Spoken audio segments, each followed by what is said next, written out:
Not showing.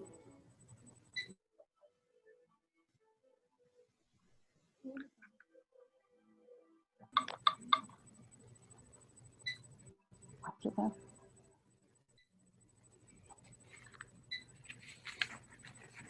Greetings from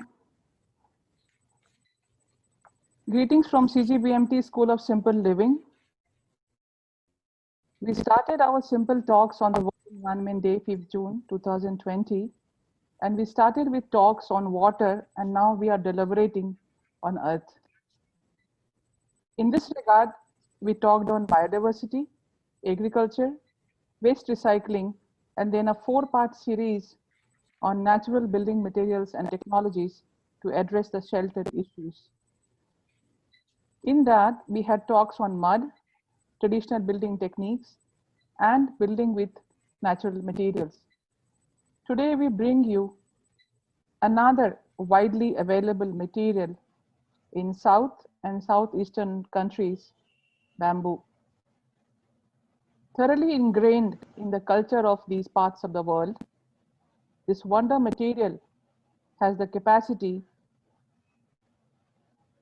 to change several equations in combating the current economic, social, and environmental issues all at the same time.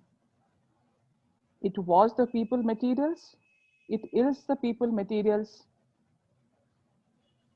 and it will be the people's material even in this highly industrialized and mechanized world.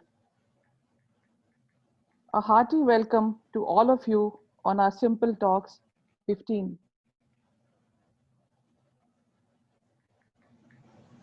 We have with us Professor Sanjeev Singh, Dean, Planning and Development, School of Planning and Architecture, Bhopal, moderating the session for us.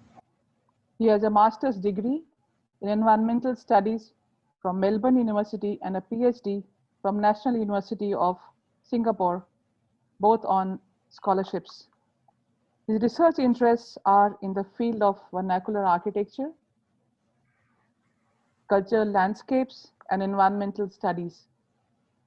He has been conducting vernacular studio at SPA Bhopal for the last 9 years and has several publications to his credit.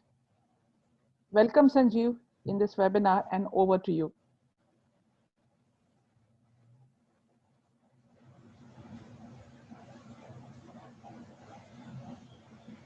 Sanjeev, over to you.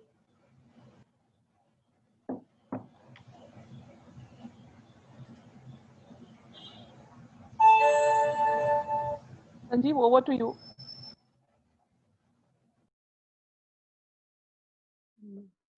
Yeah. Yeah. Thank you, Neelam. Thank you very much for giving me this opportunity to moderate this webinar, which is on bamboo. And this material is very close to my heart. And bamboo as a material has been used from time immemorial, especially those parts of the world where it is grown in abundance.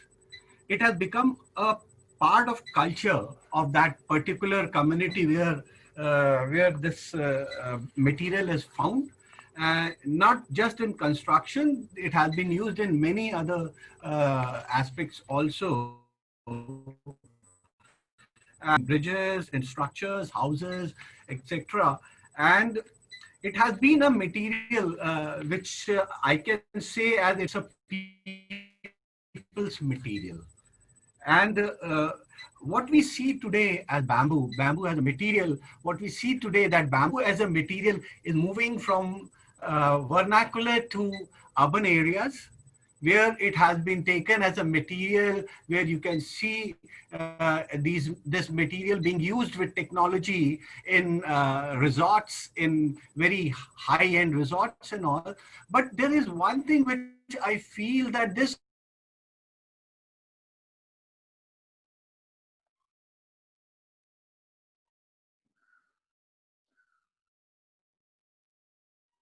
how the modern technology combined with the cultural traditional knowledge system will be helpful to the people of the rural areas, or I will say will be helpful for the people of vernacular settlements. So we have today with us three, and architect Mauricio Cardenas is from Milan, Italy. Architect Neelam Manjunathan, who practices in Bangalore and has been working in bamboo for past 20 to 25 years. And then we have Liu Kewei from China. She is playing a major role in promoting bamboo as a material all around the world through INBAR. And I will, and INBAR is basically projecting bamboo as a material and have formed a bamboo construction task force. So they will share their journey, their present projects, and future roadmaps for themselves and in bamboo. So what I would request architect Mauricio to basically make a presentation. He will be making a presentation. Before that, I would like to introduce all our three speakers.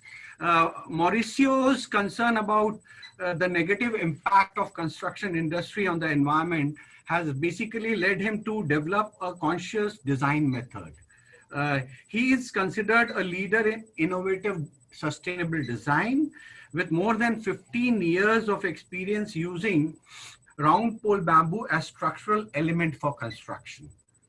Awarded Italy of Innovators by the Agency for Innovation of the Italian Council of Ministers for his pioneer design and bamboo structure connections. He believes that bamboo architecture should be contemporary, if not futuristic, in order to push bamboo into the urban environment where sustainable construction is urged. His most recent design is the INBAR Pavilion, largest bamboo structure in northern China. Our second speaker is architect Neelam Manjunathan. Neelam is an architect who has worked in bamboo for past 20 to 25 years, and she is an architect, planner, scientist, activist, and theoretician with 2 graduate degrees in science as well as in architecture. Her education is much wider with skills related to sustainable architecture, media architecture, and shared training from GSD Harvard University. Her PG diploma theology is from Dayalbagh University, Agra. Her practice, Mansaram Architects, is based in Bangalore and since 1994. Her architecture is distinguished for healing the biosphere and well-being of the society through use of sustainable material and technologies with special emphasis on bamboo. I will say special emphasis on bamboo. Her work has been published widely, and she has been also nominated for Aga Khan Award for Architecture. She had a number of contributions to architecture through bamboo. She has been awarded an RKC Award for Architecture, Rethinking the Future Award. And her work, Bamboo Symphony, her office, is something very amazing, which I have seen myself. Then we have Mrs. Liu Kewei. Mrs. Liu Kewei is a coordinator of Global Bamboo Construction Program at INBAR, which is basically International Bamboo and Rattan Organization. She has been engaging in international bamboo construction projects and has worked with the public as well as private sectors in more than 20 countries around the world. Currently, she also manages INBAR Construction Task Force, which she will be talking about in her presentation. a group of almost 30 bamboo construction experts from 18 countries. As the convener of ISO TC 165 timber structures, Working Group WG12, Structural Uses of Bamboo, Mrs. Liu leads the development and revision of 5 international standards for bamboo construction with global experts. She is also actively participating in the development of 6 technical standards for bamboo construction in China. She has published more than 20 peer-reviewed papers.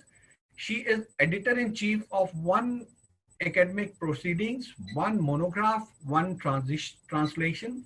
Mrs. Liu is one of the experts, I will say, in Timber and Bamboo Structural Committee and a member of Sustainable Civil Engineering Committee, organized by Chinese Society of Urban Studies in China. These are our 3 speakers who are well aware and they are experts in this particular material, which we call as people material. Now I will invite Mauricio for his presentation. What Mauricio will be basically talking about, because he's an architect, he will be talking about more towards his design philosophies related to bamboo, and he will talk about how the misconception of bamboo from a people's material or poor people's material could be changed, and he will be able to showcase it to us through his design innovations. He also will talk about design as a tool for innovation in bamboo and its construction. Over to you, Mauricio. Thank you for accepting this invitation. Thank you very much. Now over to you. Thank you very much. Thank you very much for this invitation. I'm really happy to be here and to have the chance to share with all of you my experience and to learn from your experience and from the questions and discussion that we will have later on. So I should start with a presentation. I'm going to share my screen. Here we are. You can see my screen now? Yes. Okay. Right now it's gone blank. Yeah, now it's come. All right.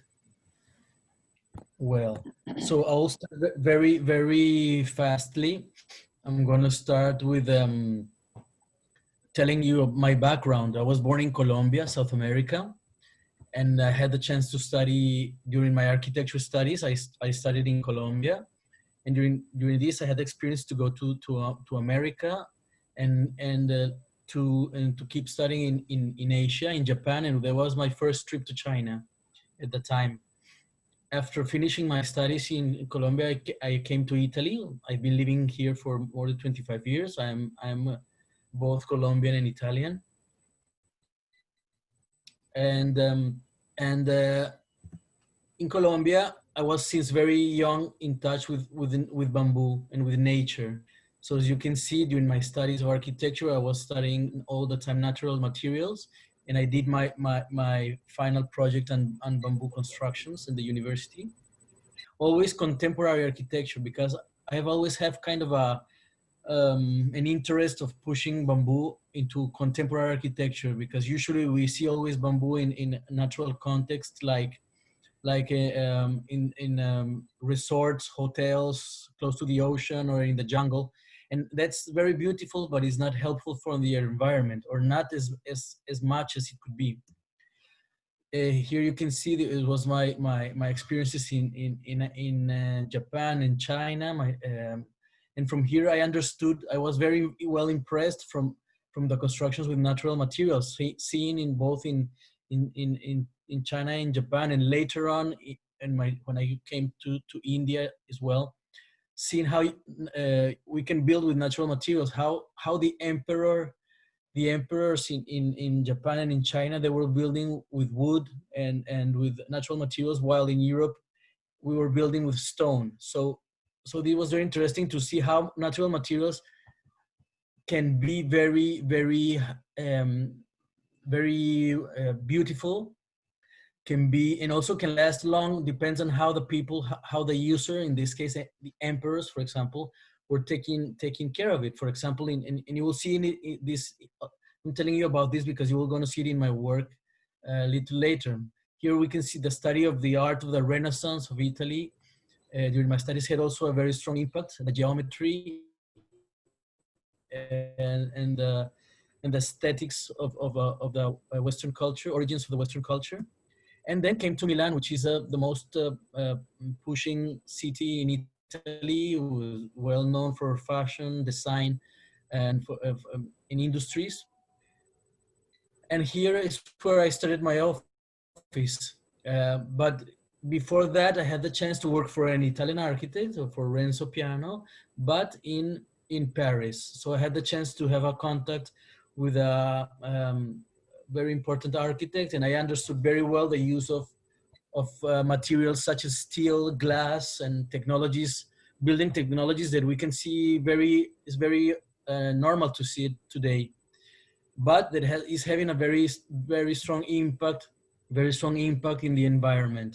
The use of concrete, massive use of concrete, massive use of steel and of glass are making our environment weaker day by day. So after these experiences, I was working in construction sites. I was doing management of construction site and responsible of the design of facades of very big buildings like skyscrapers and office buildings, etc. I then came back to my origins. I said, but we should go back to bamboo. I should go back to the origins of where I was born and where I lived, and of what I really believed in, and what I had experiences in my opportunities of traveling both to Japan and China. And so I started my office, and I started my office 15 years ago. And since the first day, I was already working with bamboo. As you know, I will not, probably this is something that all of you know, but bamboo is a strategical natural resource, as it's contributing directly with at least 6 of the Sustainable Development Goals adopted by the United Nations member states for the 2030 Agenda for Sustainable Development. And bamboo for construction, why is it important? I call it a positive investing because bamboo is a plant, is not a tree, and grows very fast, that usually people kind of get scared to have bamboo as it passes from your garden to the neighbor's garden in very short time. But this is a quality, is not a defect. We just have to take care of, have some understand how the plant grows and can be cut, dried, and used. Because the construction process, as Sanjeev very kindly introduced me, the construction process is one of the biggest culprits when it comes to global greenhouse emissions. So us architects, engineers, professors and politicians, clients, developers, construction companies, and universities in general, we are very big responsible for the future of our planet. So bamboo is believed that bamboo, and this is work of Inbar, of course, and that has been making even the United Nations understand of the importance of bamboo and how bamboo can really save the planet. It's an amazing natural renewable resource. As we know, bamboo grows very fast, absorbs carbon dioxide, and releases 35% more oxygen into the atmosphere, equivalent to the hardwood trees. So from the construction point of view, bamboo is a ready-to-use product of nature. That's why I'm very fond about round pole bamboo. We have engineered bamboo, etc., and it's very interesting from commercial point of view, but I still believe that is not the best choice for the environment. So I'm still pushing on round pole bamboo. When technology achieves sustainable engineered bamboo, I can start looking at that. But at the moment, I actually have refused some jobs because of that, because I really believe in this what I'm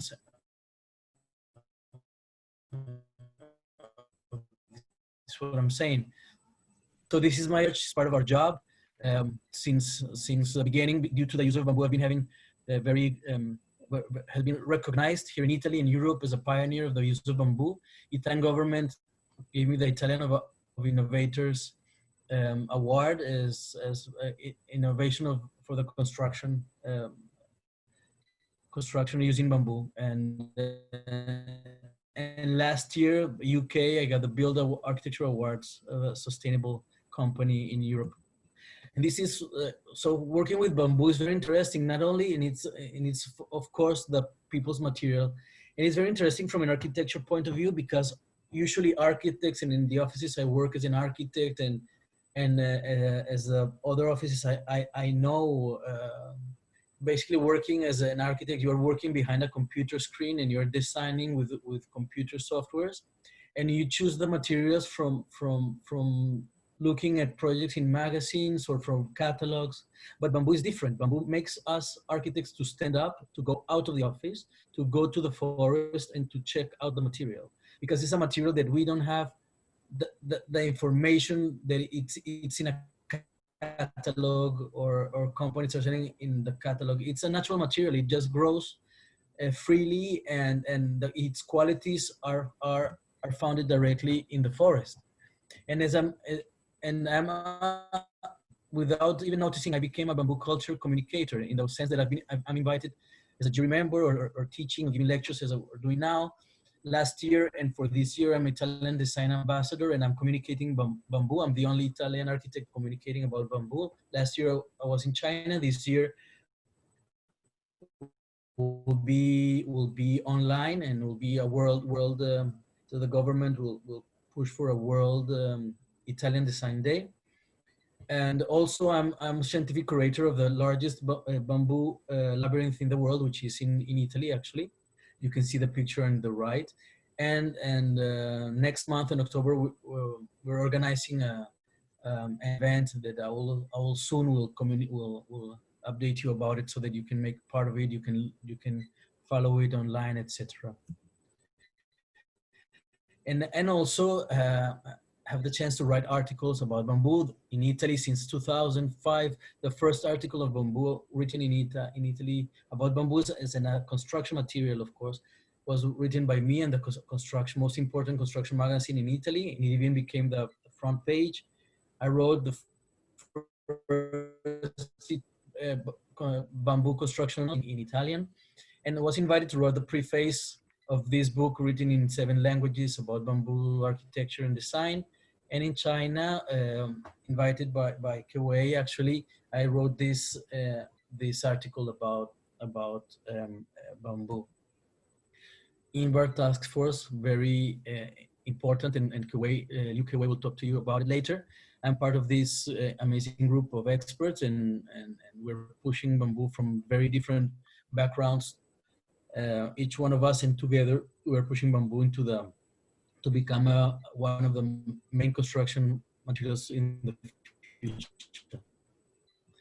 And I did a PhD here in Milan, and the PhD was about conscious design, which became the name of my office.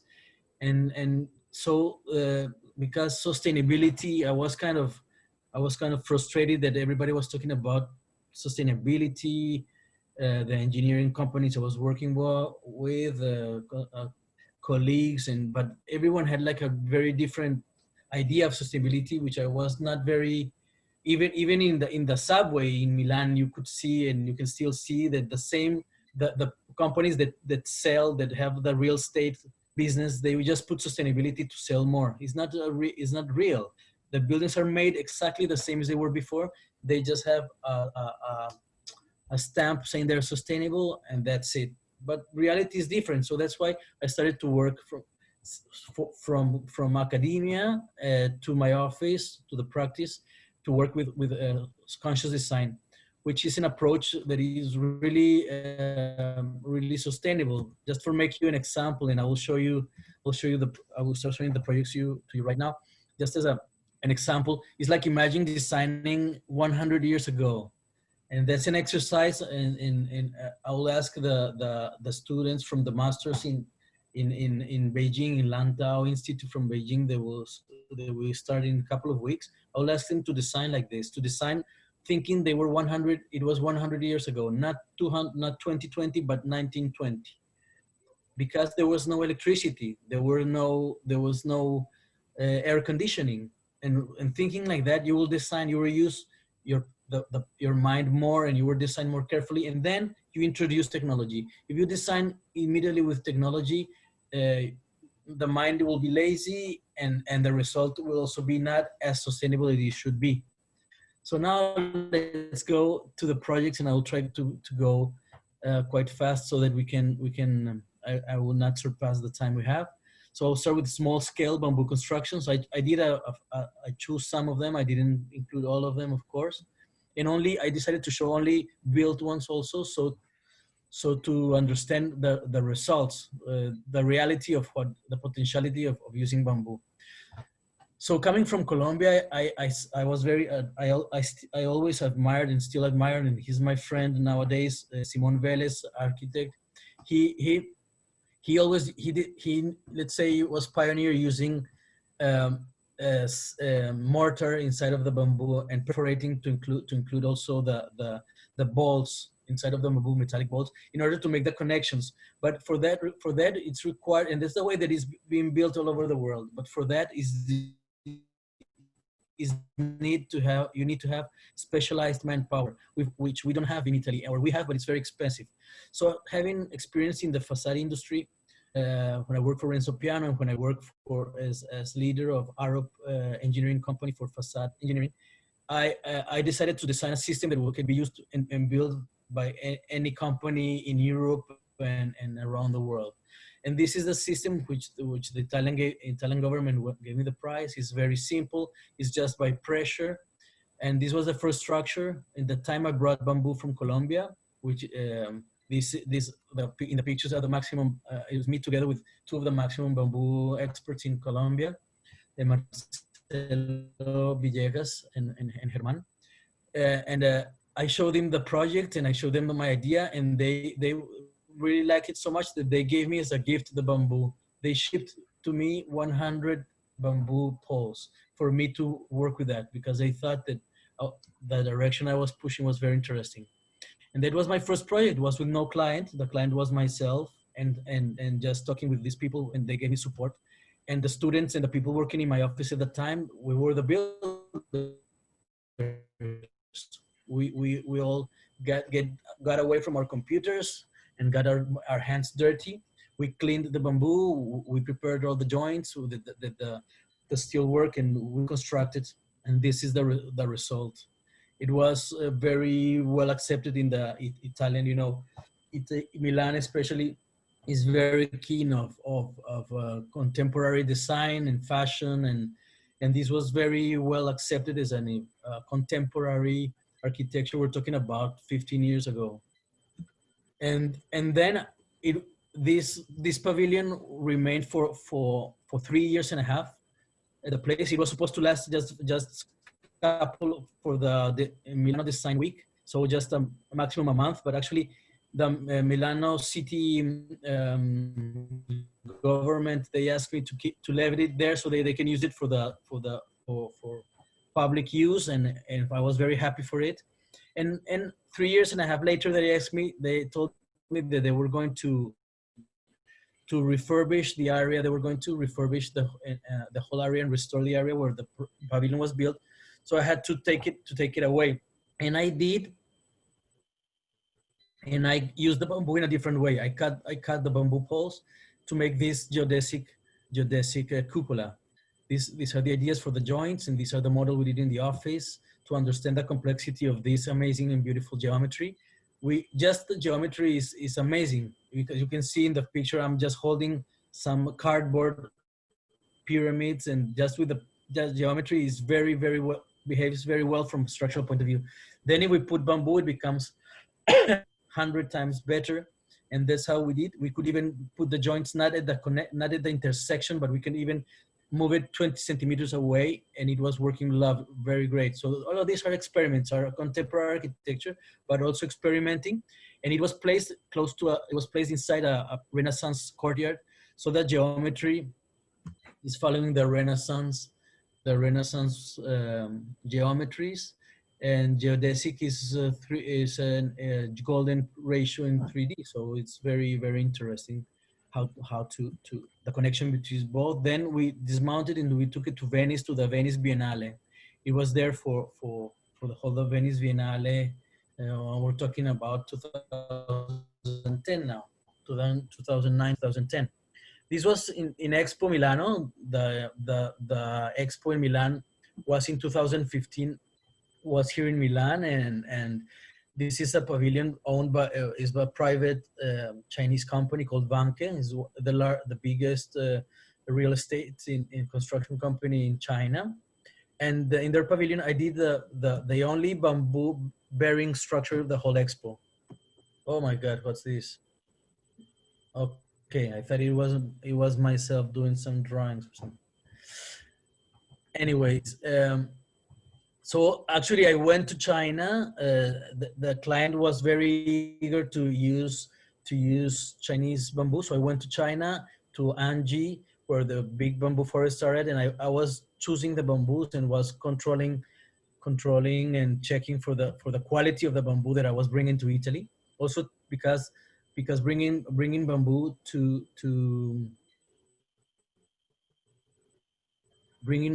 Italy for Expo had very high standard requirements. And then we did the prototype. These are the connections, and it's the only bearing structure of the Expo, because some pavilions, like the Vietnam pavilion, they could not pass the tests of Expo, and they had to put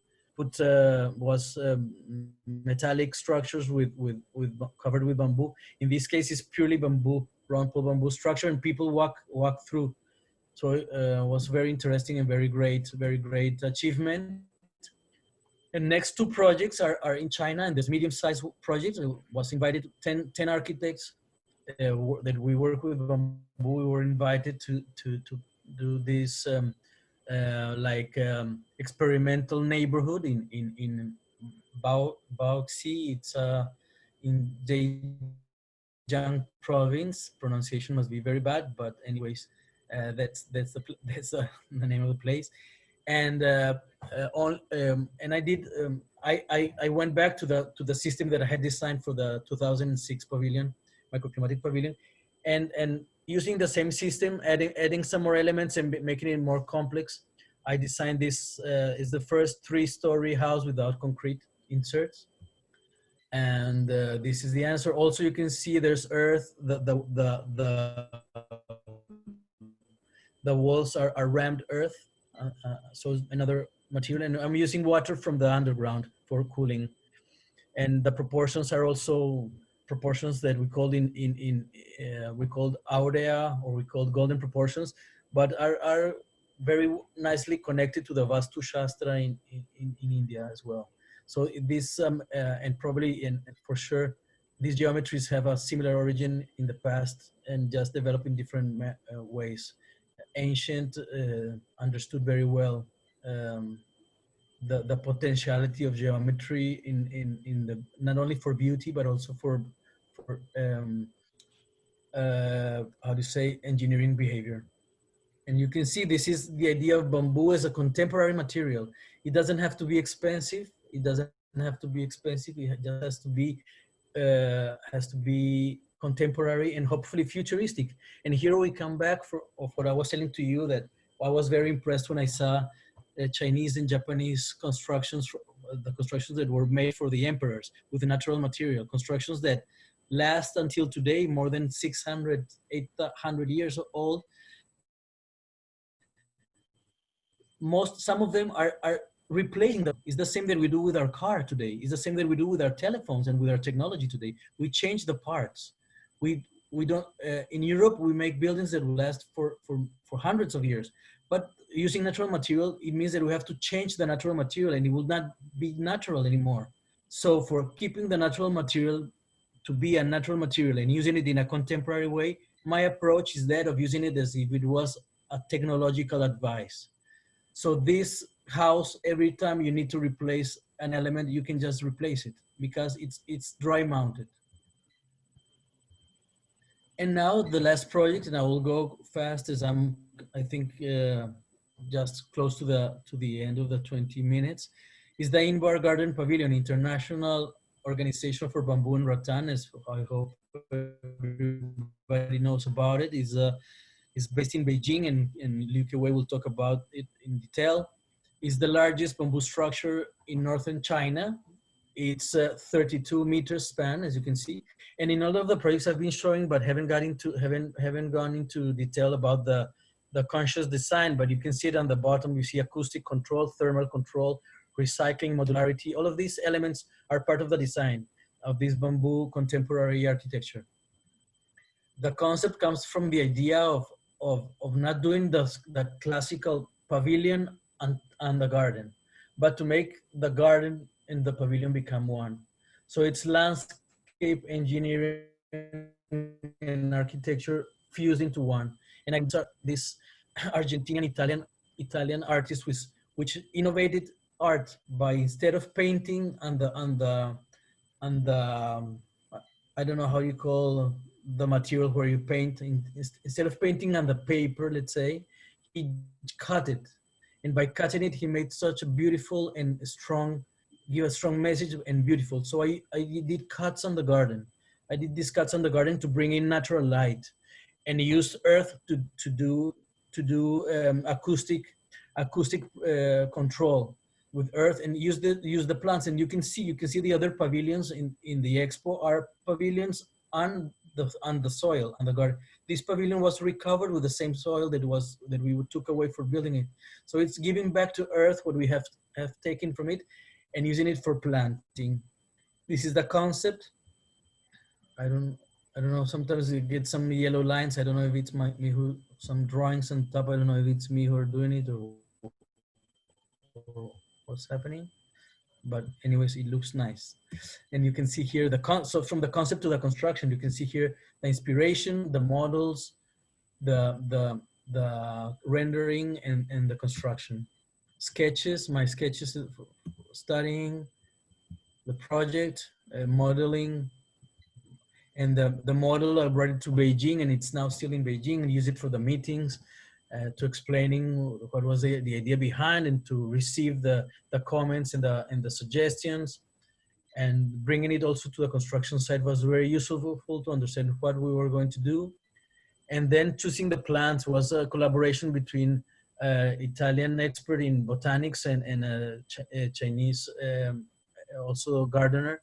And we choose the plants for the garden. And so the garden is a bamboo garden, and the building is a bamboo construction. And it was called, also the geometry, you can see the geometry is based, and it was very interesting because this is the original curve of the arches based on this geometry, and the Fibonacci sequence geometry. And it's very interesting because this was the maximum bend we can do to the bamboo. It's a mystery. It was a coincidence, or actually the geometry has a real response from nature. These are the engineering drawings, how bamboo was, many elements of bamboo. As you can see, the pavilion in Milan had some bamboos like this on the roof.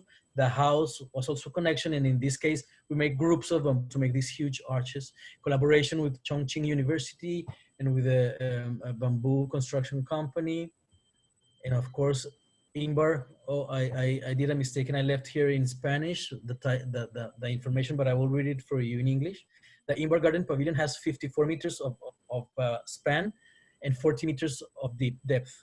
Each arch has 32 meters span and 9 meters of height. And dividing the arches into opening the arches at the base made the structure very essential and light. We used more than 5,000 bamboo poles, Philostachys pubescens, Chinese original species, and the diameters are from 8 to 10 centimeters, and the diameter, and the age is from 4 to 6 years old. The principal arches are curved by heating the bamboo poles, and the process of transforming the bamboo into yellow was done also through the fire process, which was analyzed to offer bamboo a 30-year lifespan.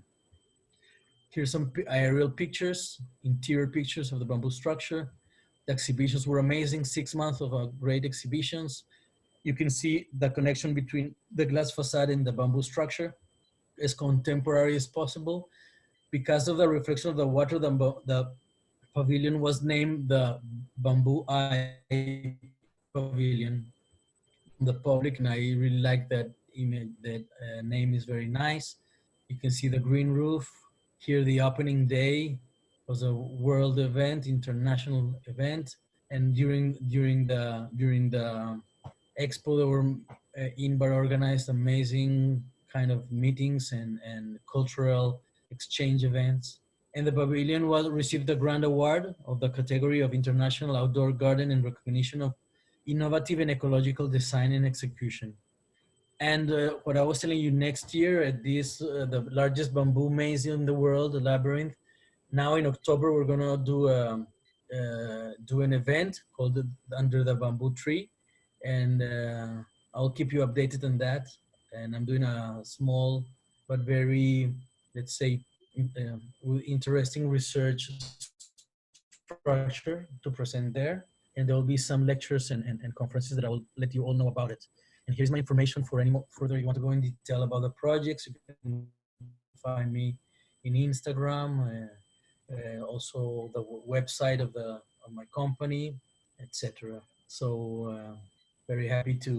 Sorry if I use some more minutes, but probably I got into some topics. I thought it was necessary to give you some more information. Hope you enjoy the presentation. Thank you, Mauricio. Thank you. This was a wonderful presentation you did, and how the misconception that bamboo as a material is only for the poor, but it designed as per the design elements and how it can be contemporized. It's wonderful presentation. I would now request Neelam for her presentation. Neelam So Neelam, I know Neelam from past 35 years, and then Neelam has been working in bamboo, and her firm, Manjunath Architects, has wonderful projects which have been done in bamboo. For me, Neelam, I would like to ask you that how your journey started, and you have been using bamboo for a long time, and how easy and difficult it is to execute bamboo-based buildings and its acceptance to the people also. Could you also tell us about your engagement with various kinds of people, students, professional, policymakers, and basically communities? And your CGPMT is also running some courses which are basically on bamboo appreciation technology. People would like to know the pedagogical approach for the young professionals who want to use bamboo as a material. And what do you think about bamboo as a material of the future in the construction industry? So how can bamboo be brought in mainstream communities?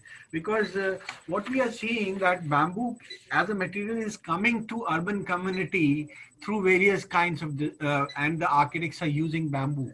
But how the same architects and designers can take bamboo in a much more revised and refined way with design elements, keeping in mind the cultural significance of the structures to the communities. I think this will be very helpful for our listeners. I would hand over it to Neelam from here. Yeah, Please, Neelam. thank you. Thank you, Sanjeev. Yeah, I'll just share my screen, and I think without wasting further time, I will get on to it. Can you see my screen? Yeah.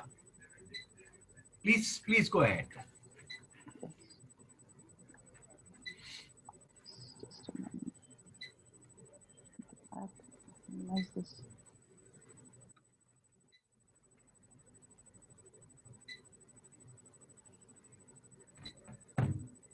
Okay, I think we are stuck with this.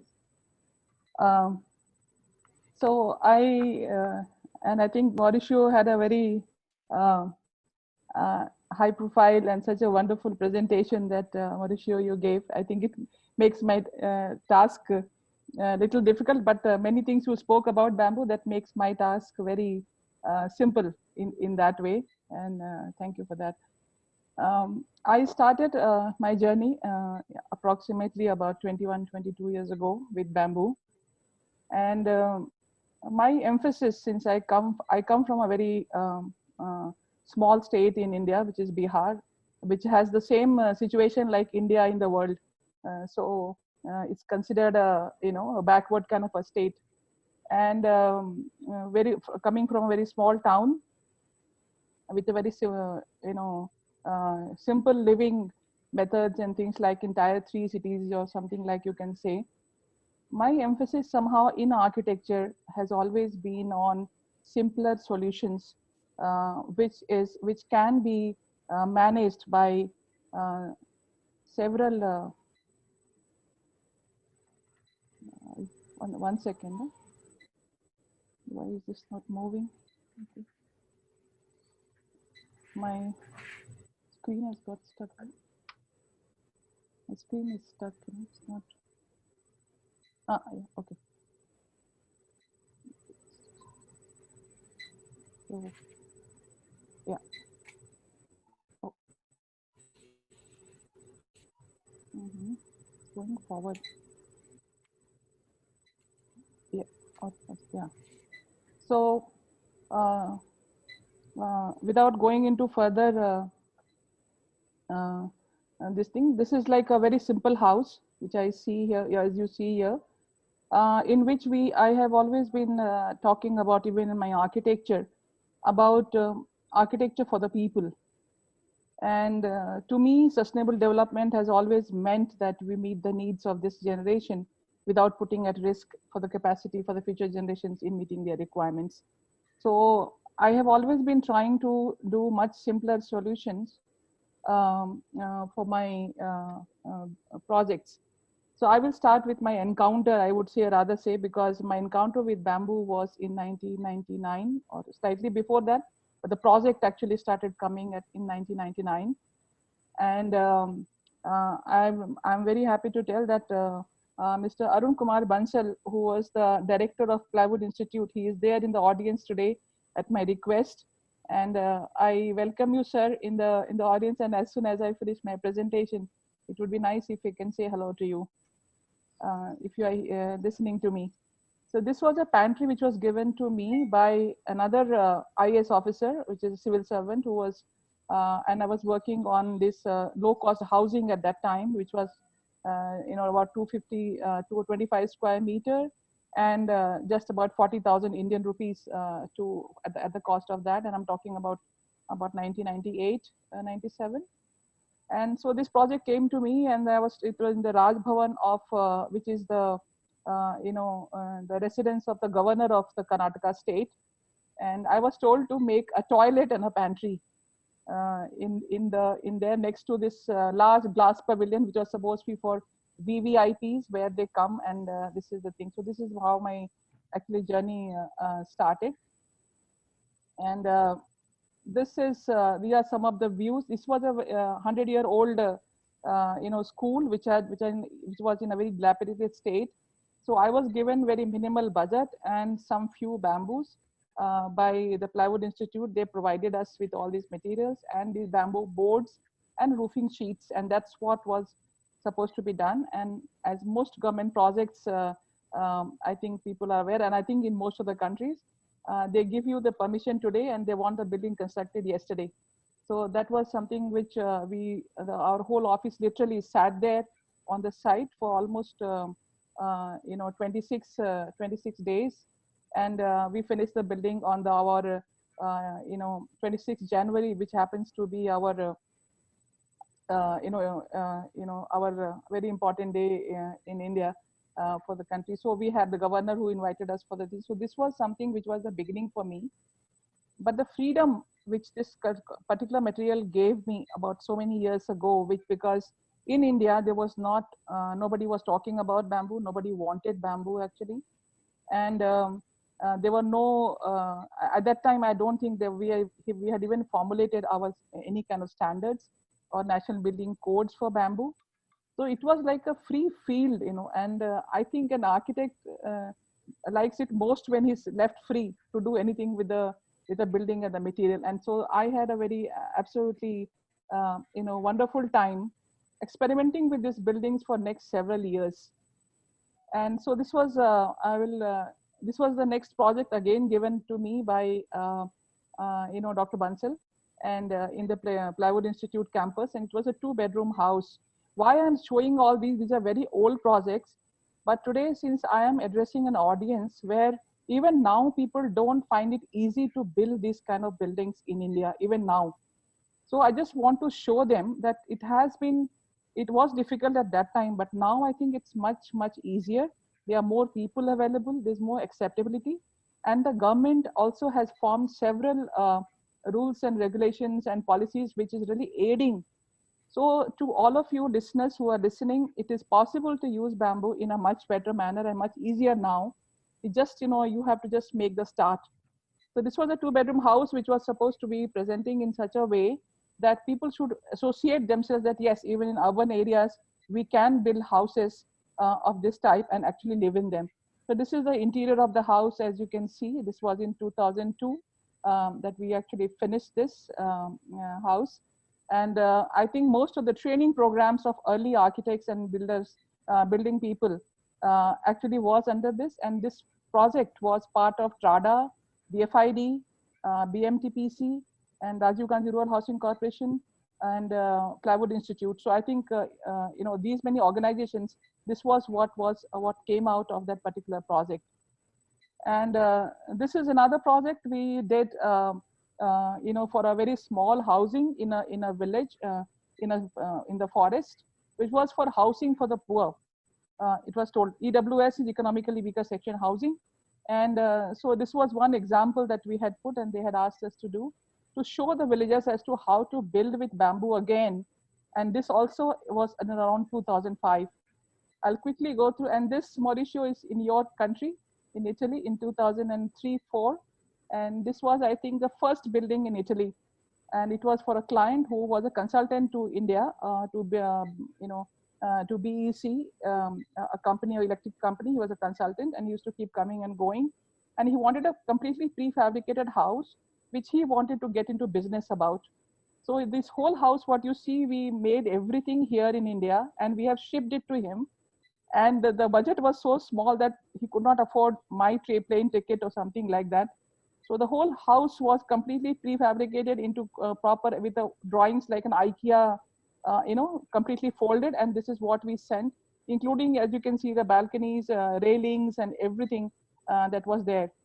And probably this is the first glass house in bamboo, probably in Italy or probably in the world. This was supposed to be their drawing room and the conservatory where they used to spend their time, in this thing. So, and that's the some more views of the house. And I have visited this house in as late as 2012. This is close to the Brecano Lake, about 60 kilometers from Rome, and it is in a very good condition and working really well. In 2004, there was a big tsunami, and we had this house that we built in the island of Hatbe in the Andamans, and this was a prototype. The best part about the thing is that I did not go. We had some engineers whom we trained. We went and trained them, and this whole bamboo and all the materials was from that same place. And we had a lot of coconut poles which had got damaged and they were fallen there. And we use that. So it's a local material which was used, and local people, because most of the time when you have any kind of a disaster, you have a lot of international funds which are available, and people have a lot of time at their cross. So the the rates go really high. So you understand, the whole rehabilitation program should also have livelihood security ingrained in that. At that point of view, we had actually made this prototype with Seed India Foundation, which is into disaster housing. I will go really fast. This is some smaller structures that we did. you know, and just to give you a flip side, and I was doing something like a five-star hotel on the other side, the projects which was like a 1,250 rooms and a five-star deluxe hotel in Bangalore, probably the largest in the country. And on the other side, this was bamboo, which I was working with, where I had these materials which I was experimenting with. So these are, this is the same client, one Prashant Prakash. These are in Bangalore, which is called the Discovery Village. And this was in 2007. We did a lot of furniture also for them, about some 15 sets of furniture.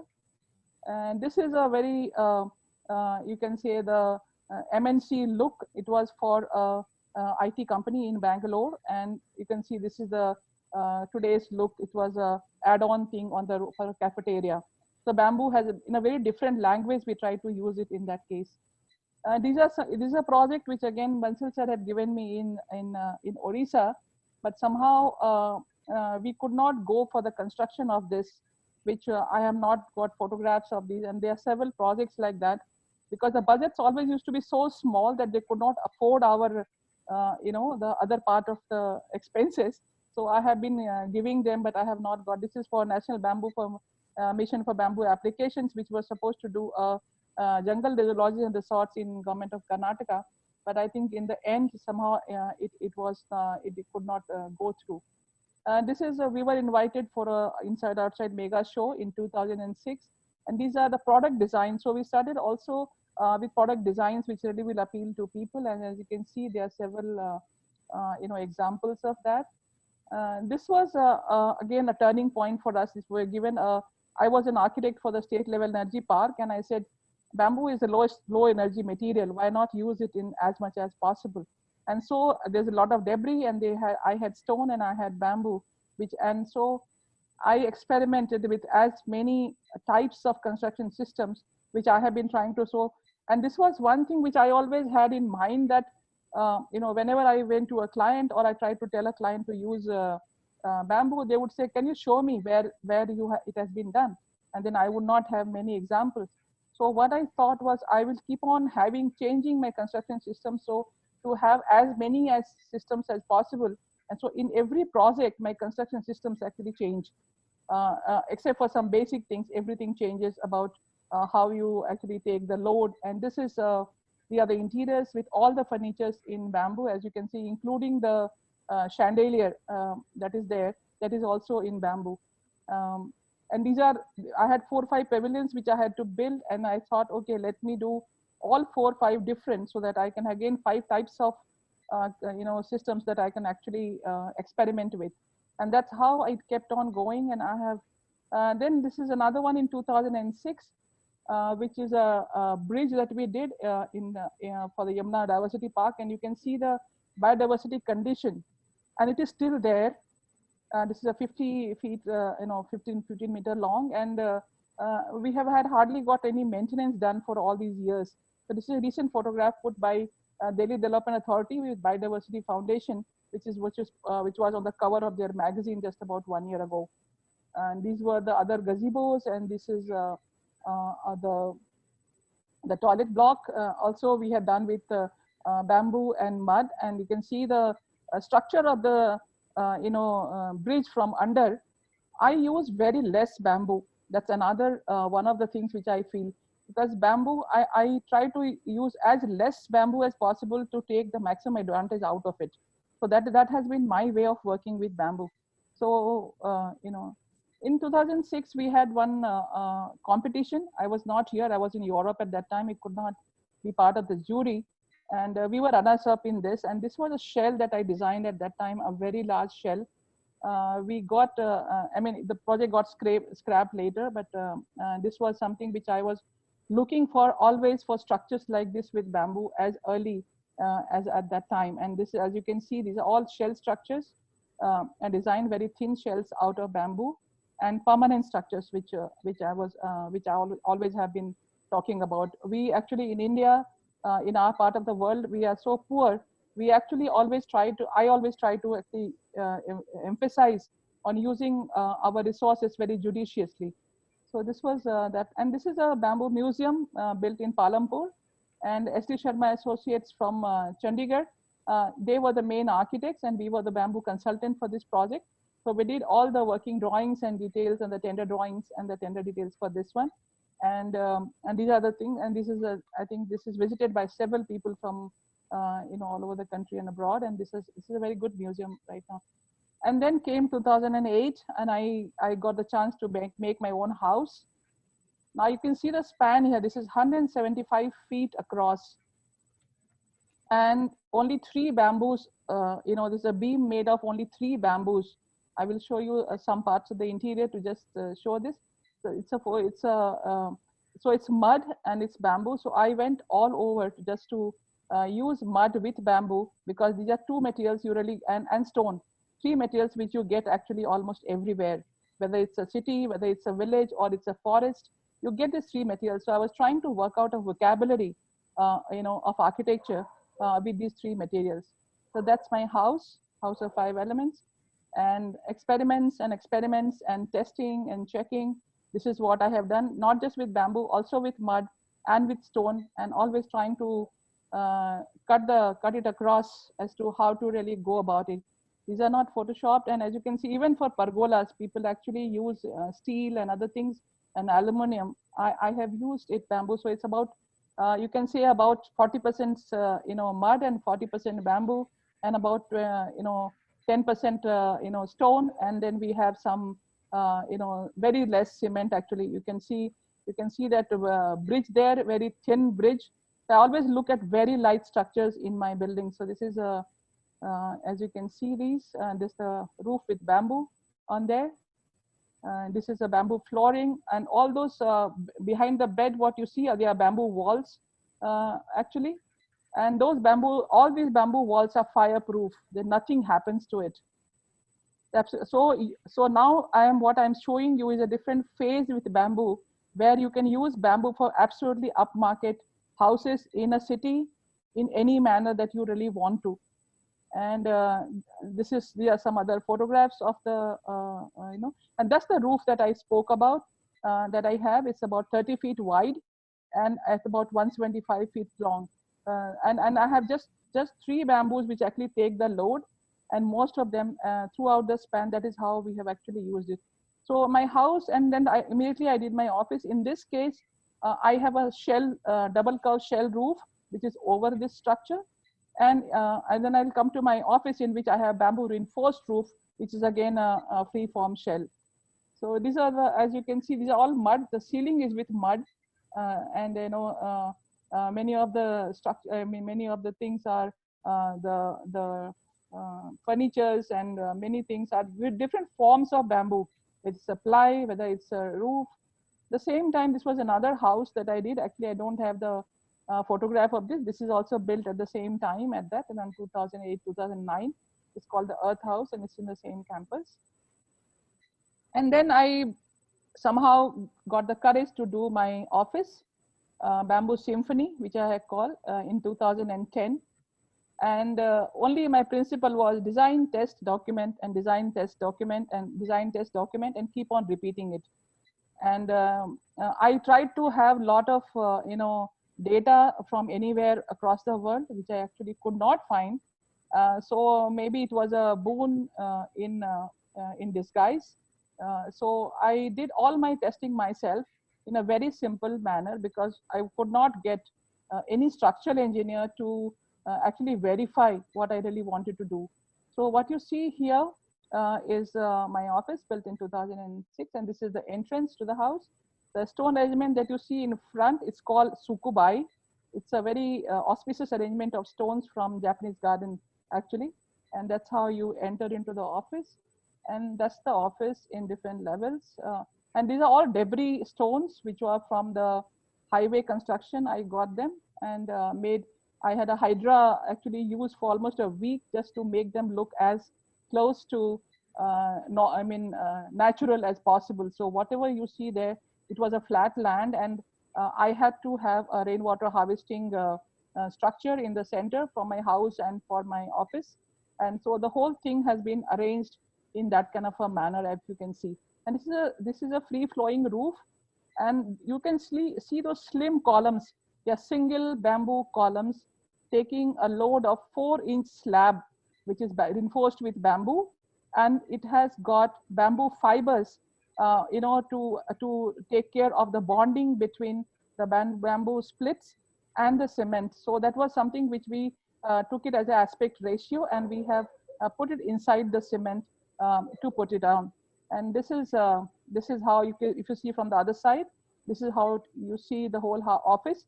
So in tropical countries, we can afford to have these kind of offices. And this is completely oriented to the elements. So till date, it is open like this. And I have no proper doors or windows or anything. It's completely open towards the inside. And the temperature control and thermal control has been achieved through the designing and orientation and the heights and controlling the the windows of the total building. And for this itself, I got the Aga Khan Award and Lafarge Innovation Award, and I think around 10 to 12 awards for this particular project. This has been written about, my projects have been written about in about over 25 countries, in around 20 languages, most of the works that have been. This is the inside, as you can see, it looks like a jungle, bamboo jungle, but all these inclinations that you see are structurally relevant. That's not an interior design at all. This is all structurally relevant. And these are more photographs.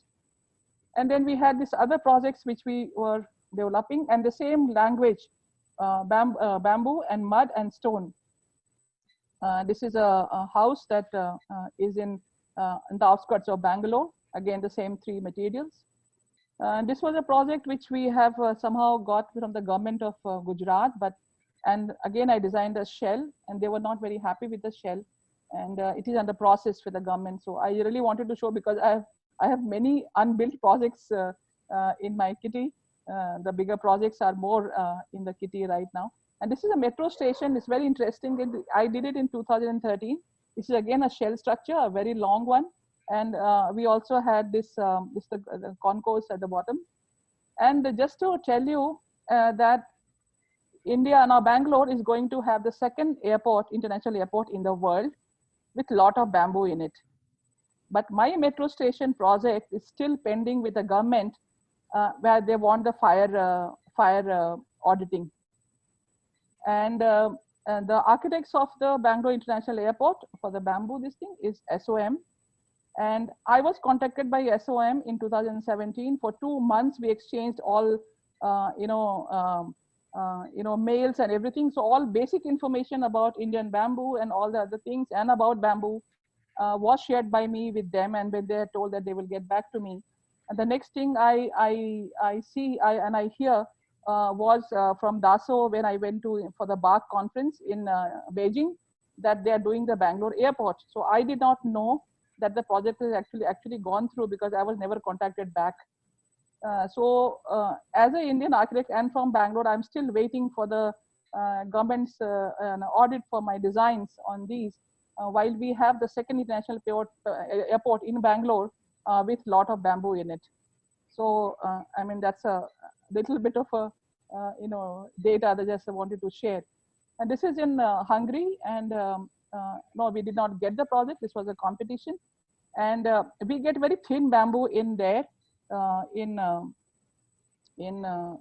Europe. So accordingly, I designed it, and this was a museum of music. So I designed it in that way. There's musical walls.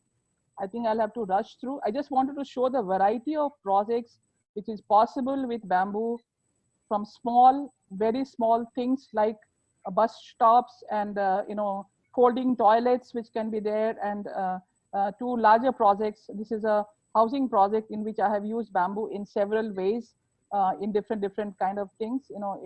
As a ply, as a pergola, as a screen, as several kind of roofing, different kind of you can use it in so many ways, and it is possible to build. This was another project. This is Avilala Ecological Park in another state here in Andhra Pradesh. And unfortunately, again, because of the Andhra Pradesh government after the election, this is slightly at this thing. But this was the kind of structure that we had designed. And this is around 30,000 square feet. And this is the kind of structure, as you can see for the inside. Here are the details.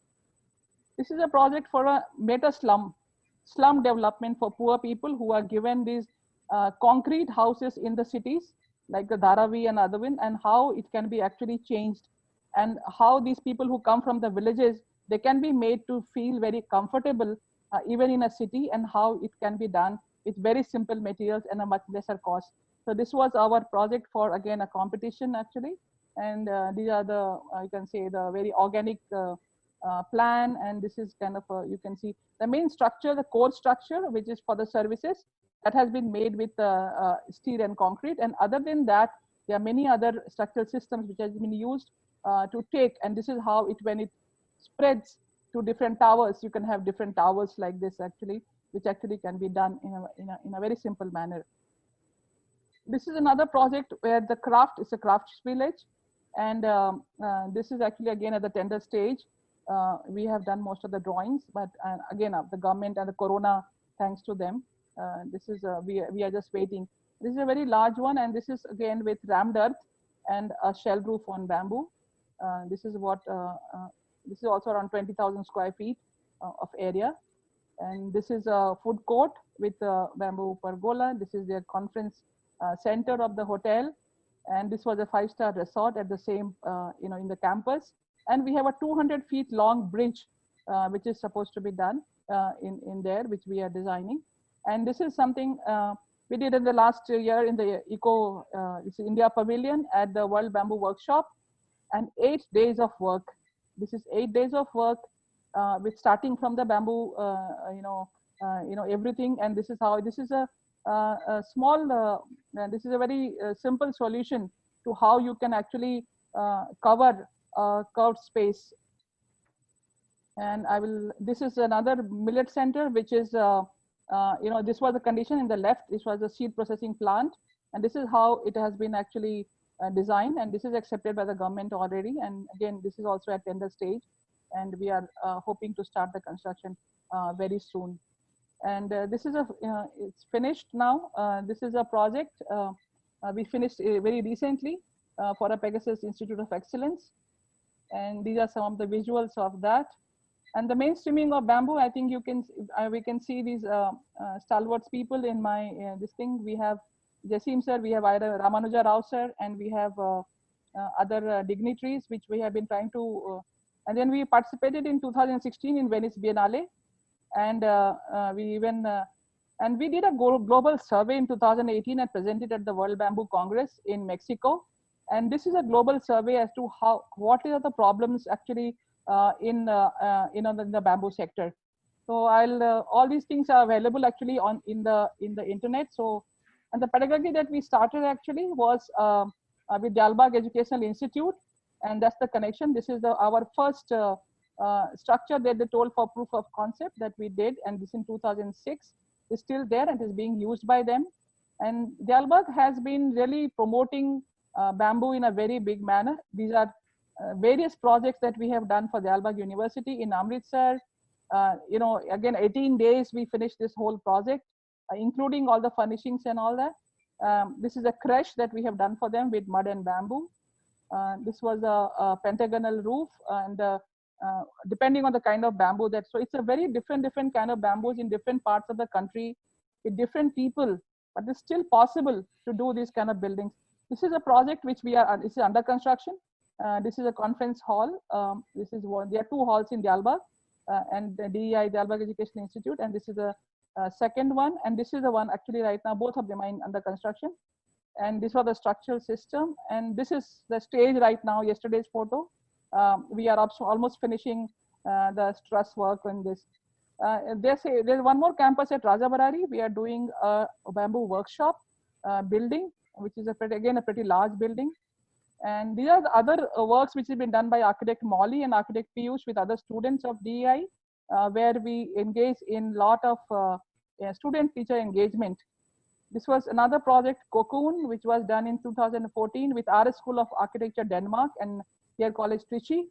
And this has, again, many of these projects have got several awards. I mean, that is there in the web. And this was here, it was for the Fibra Awards last year, this was nominated. shortlisted for that.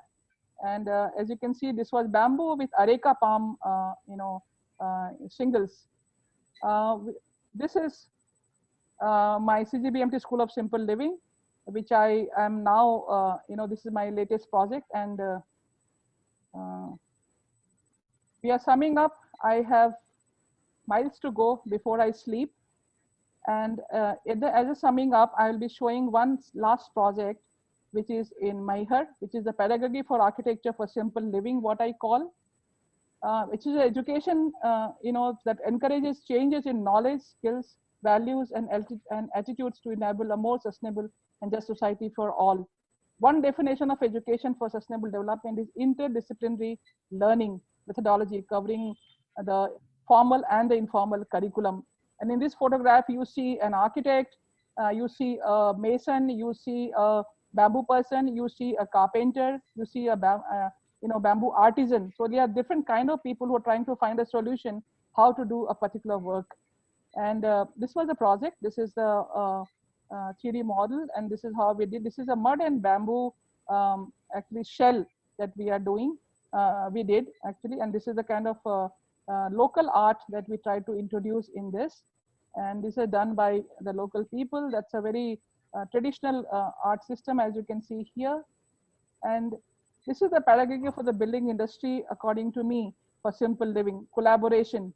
And in here, you can see, in the first photograph, you have a artisan reading a drawing. So he has become capable of reading a drawing, and you have an architect learning from a simple, person. And then you have all these people who are actually working as faculty, which were masons and other people at some point of time.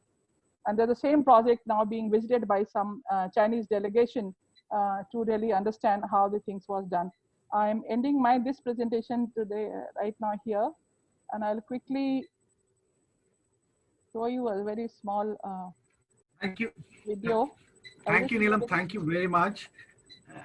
It was a wonderful presentation, and how your journey from 25 years, so how you kept on that journey and you came up with wonderful projects. Thank you very much, Neelam. I would like to invite Kewei now for her presentation. Can I show the video, please? It's only 4 minutes. You want to show your video? Please do it. Yeah. Okay. How do I go there?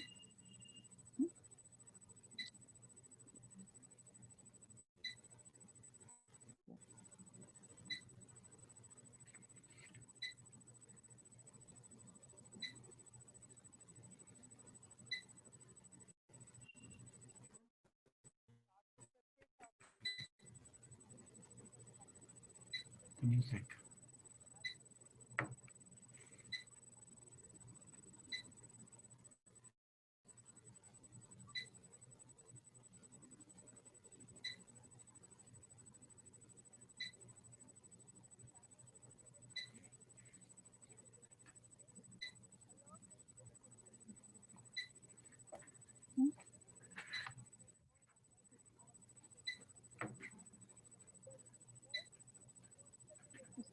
Okay.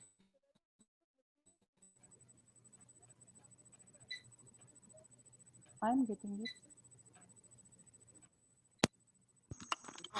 As a building material, it would be very beneficial.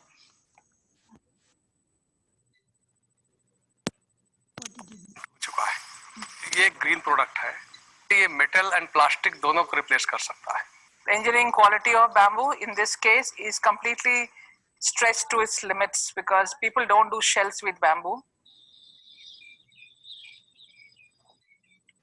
And mud, which is again a material which is used by villagers, it's stretched to another limit. So this aspiration of Ambika to have something very artistic, and aspiration of me to have something cutting edge in bamboo engineering, the aspirations of the people who have been working with bamboo, but they have not really benefited.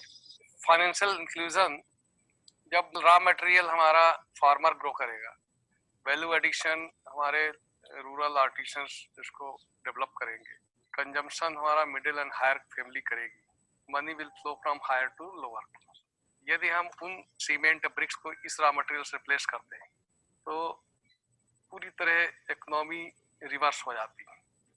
इस पे तो हमको थोड़ा ज्यादा कमाई लग रही है, मतलब पैसा ज्यादा मिल सकता है इस पे। इसको सीखेंगे तो और थोड़ा दूर जाएंगे। लेबर का भी काम किया, सीखने को भी मिला, दोनों। कहाँ से कितना बम्बू फाड़ना है, बनाना है, कमटी, उसका फिनिशिंग करना है, ये सब मालूम हो गया। हमको बहुत लाभ मिला ना। हमारे पास जितना भी जानकारी है उनको पूरा देने की कोशिश करते हैं, ताकि यहाँ के लोग अपने हिसाब से वो काम को आगे बढ़ाते रहे बम्बू को। हम जिस हिसाब से देख रहे हैं, ये लोग धीरे धीरे टेक्निक पकड़ रहा है। ये लोग भी अच्छा से सीख रहा है, कोशिश भी कर रहा है। सामने कोई ऐसा चीज बनेगा तो अपने से थोड़ा बहुत तो बना भी सकता है। ये लोग कलाकार ही हैं। Though it is an engineering material, but it is also very artistic. And I thought I will have something which is between art and architecture.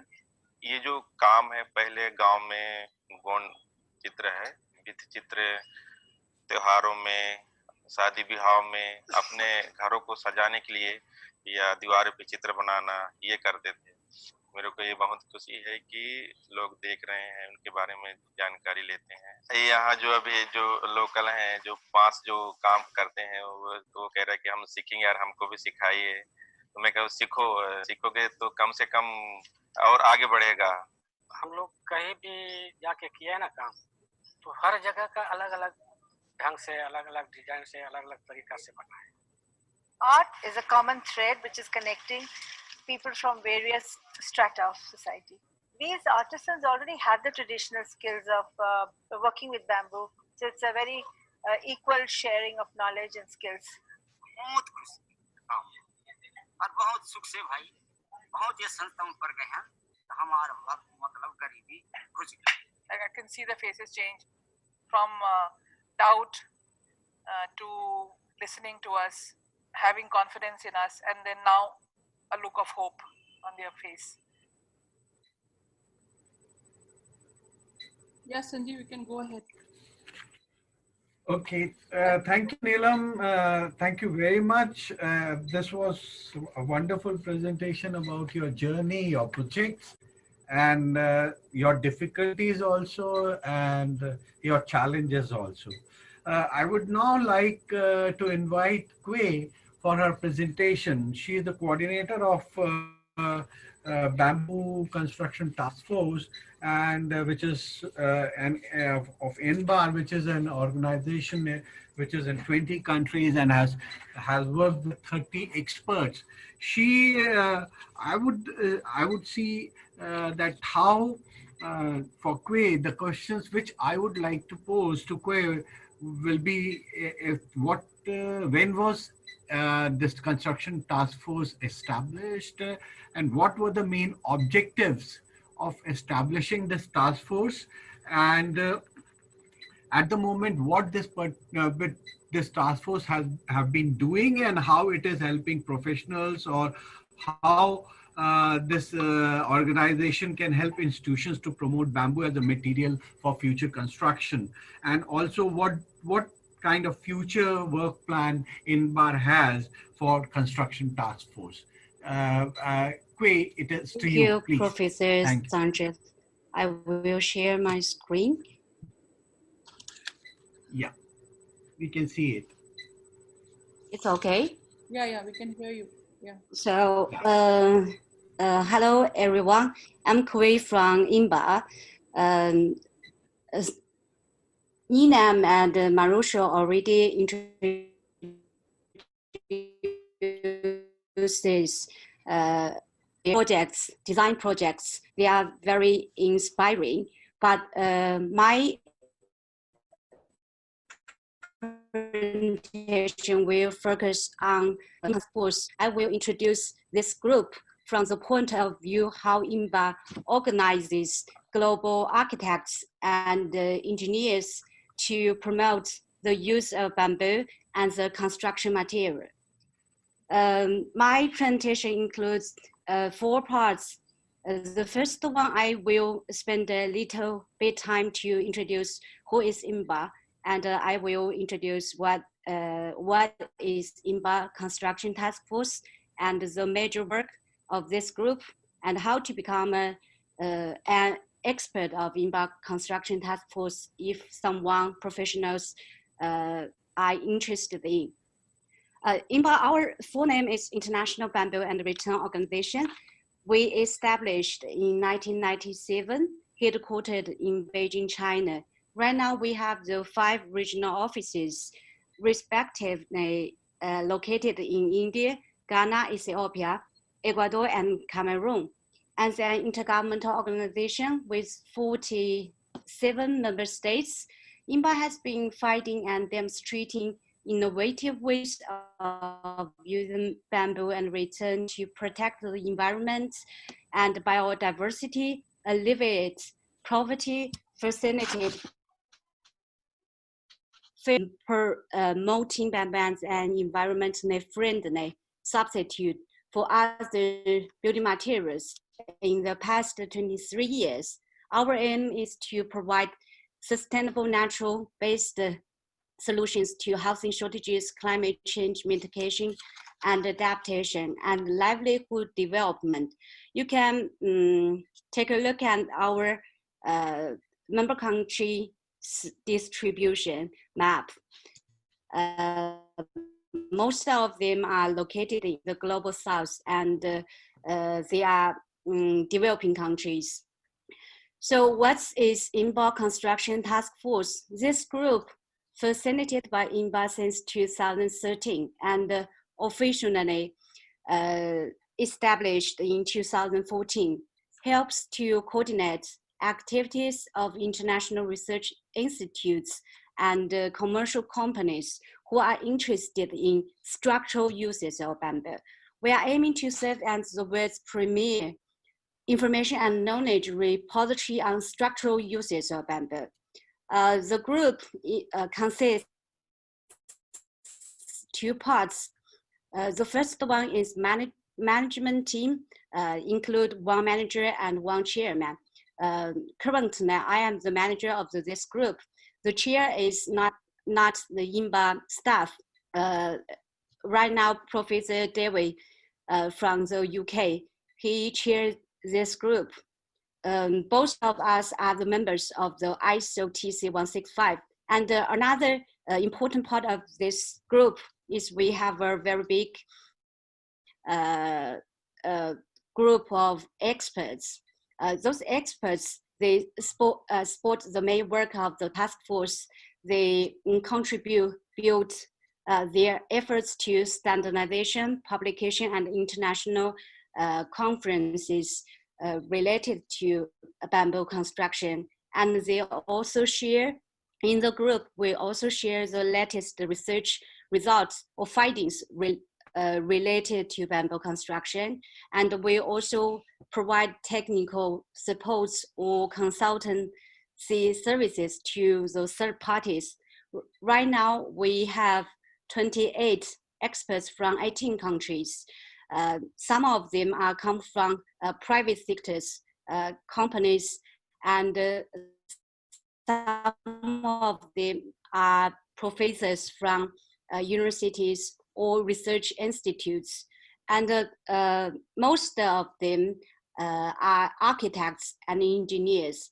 And you could take a look at the map of the distribution of our experts in this group. I think it's quite different from the map of our member country, the member country of INBA, because there are several countries like the USA, Canada, UK, Switzerland, Italy, Australia. All of them are developed countries. So this means that not only bamboo resources countries located in the global south, they are interested in using bamboo as a construction material, but also for those developed countries, they also pay lots of the efforts on it.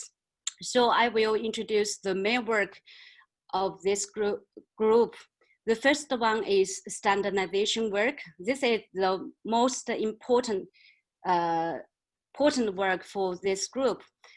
We also carry out international projects and produce high quality peer-reviewed publications organize international conferences related to bamboo construction, and already done lots of the works for promoting capacity building for bamboo construction professionals, also provide the consultancy services. So the international standardization work is very important for us right now. Maybe some of the experts know that since the early 2000s, INBA has served as liaison organization to timber structures technical committee of International Organization for Standardization. We lead global experts to produce the first 3 international standards, ISO 22156, bamboo structural design, as well as ISO 22157, Part 1 and Part 2 for determination of physical and mechanical properties of bamboo cones. So these 3 international standards has had significant impact globally, with a number of INBA member countries such as India, Colombia, Ecuador, Peru, subsequently developing chapters on bamboo in their national building codes, which references this ISO standard. But despite the impact of this initial work, but due to the lack of funding for this, for its continuation, INBA was unable to sustain further development of international standard development in the years since then. Despite major advances taking place in the field of bamboo construction in the subsequent decades, no new or revised ISO standards for structural uses of bamboo were developed. And additionally, engineered structural bamboo products mentioned by Mauricio, which was relatively new in the early 2000s, have gained commercial importance, but not covered by existing international standards. So recognizing this gap, standards development in 2013, with the new core funding from China, INBA initiated new research on structural uses of bamboo through a strength grading project with Coventry University from the UK and partners from the Colombia and Ecuador. We get the chance to set up a new working group 12. You can see on the PPT, my presentation, structural uses of bamboo. In this group, we have the chance to develop those standards specific on structural uses of bamboo. So from the 2013 until now, we already published the 2 new standards, ISO 19624 and the revised version of ISO 22157. You can find these 2 publications from ISO's website. And we are, right now, we are leading the experts to amend 1 existing ISO standard. This is also the very important standards for design of bamboo structures, for those round pole bamboo structures. And according, as I mentioned previously, engineered bamboo products already get the commercial importance in the market. So we are, right now, we are also developing standards on engineered bamboo products. Meanwhile, we also do not have the work to promote the adoption of ISO standards by different countries, also help different countries to develop their own national standards. Some works we have collaborated with China, and BIS from India also sent the email to us, asked us to provide aids to develop a national standard for India. So the second one is we also implement international projects, like from 2015, we are implementing projects funded by the US Department of the State and the UK Council, led by the University of Pittsburgh and Coventry University, to bring together leading experts of bamboo research to carry out extensive analysis and testing to further enable the safe use of bamboo in urban centers. And in 2016, we have the collaboration to support University College London to travel to China to identify suitable stakeholders and have the collaboration with China to use the innovative beam technology on round pole bamboo. And Mauricio already mentioned that in Bar Garden, we got the supporting from Chinese government and local governments. So we have the chance to build a very big span round pole bamboo structure in Beijing. So we attracted lots of the visitors there. We organized lots of the activities and attracted lots of the leaders of the country to come to visit. I will not spend too much time on that. And the third part is we produce lots of the high quality publications. There are 4 categories of the publications we produce. The first part is INBA technical reports. You can go to INBA's website. If someone needs those e-version publications, you could go to INBA's website and click resources, and you can search bamboo construction. So those publications will, all of them are free for downloading. And we also have the collaboration with international publishers to produce books or academic conference proceedings. Also convene different experts to produce articles on international journals.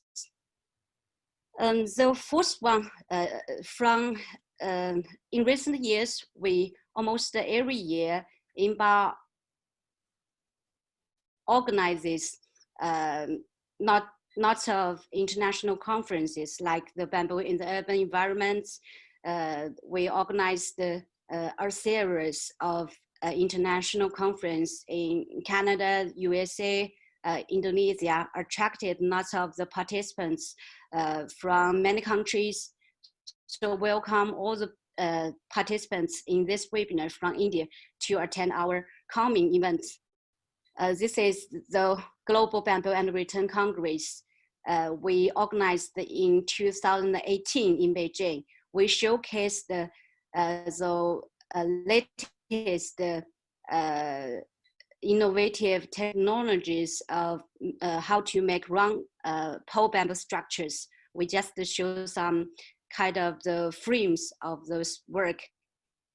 And we organized the 4 days international conference on modern bamboo structures from 19 countries.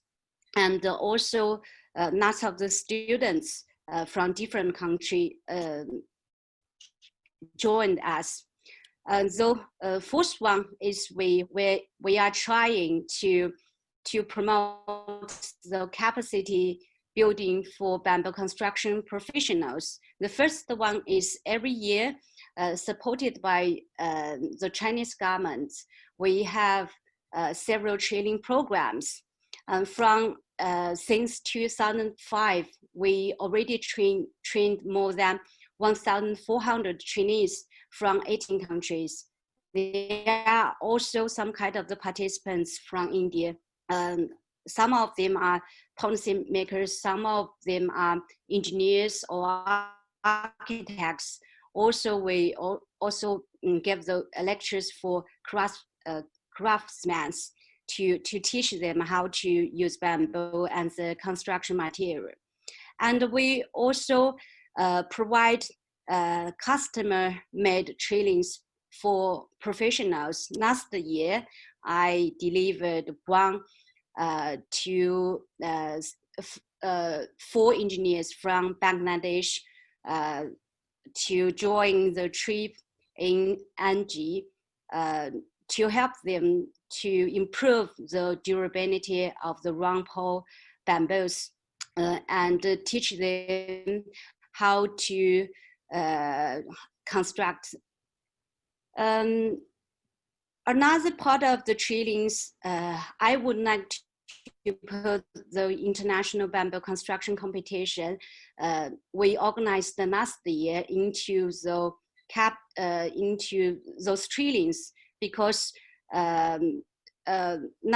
for example, last year we attracted 150 registration different teams from 13 countries and trained more than 400 students.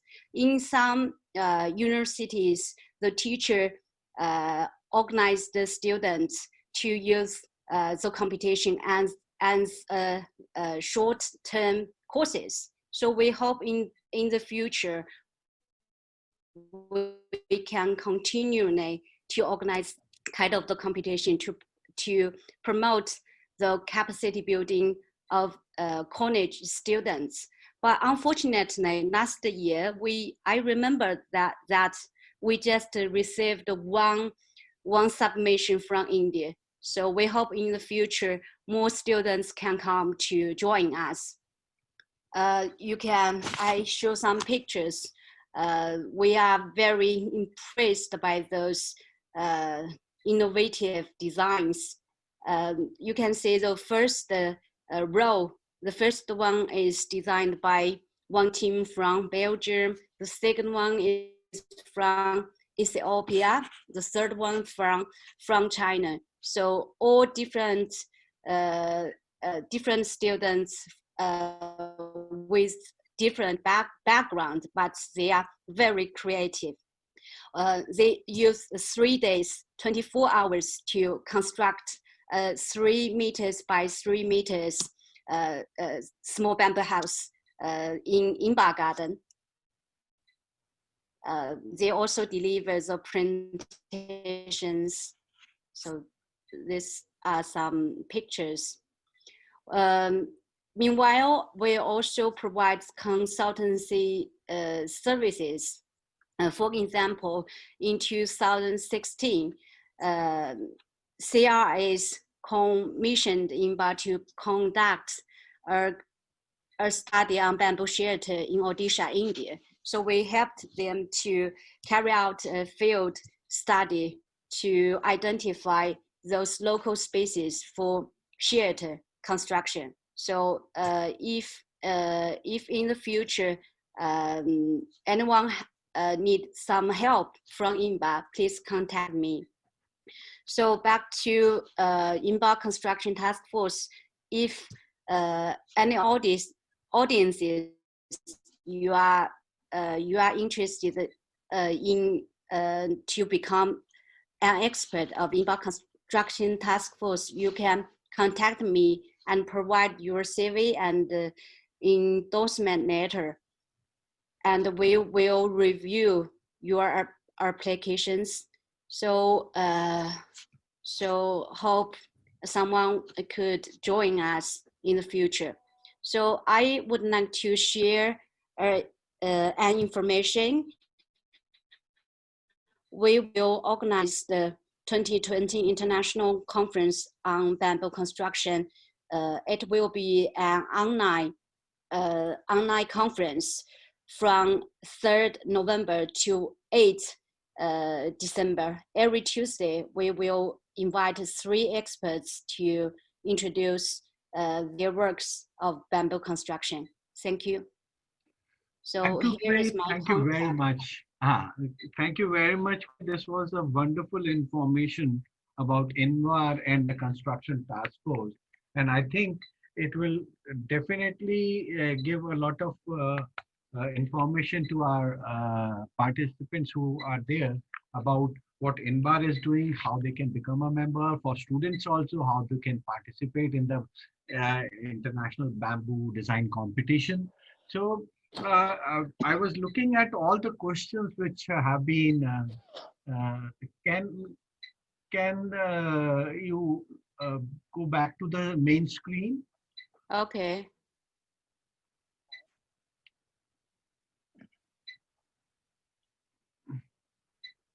So I will stop the share. Yeah. Okay, now. So I have a lot of questions from the participants. There are so many questions that we will not be able to cover all of them. What I have tried to do, I have tried to make those questions, compile them in a few questions. So I will, and I'll put those questions one by one, and I hope, and the questions will be to all our 3 experts, Kewei, Mauricio, and Neelam. The first question which they have asked is about bamboo as a material. So there are so many kind of species bamboo of bamboo, and the join. First thing is the treatment of bamboo. So some of our viewers have asked about what is a very good, basically eco-friendly system of treatment of bamboo, and is there any natural way of treating bamboo? Mauricio, please.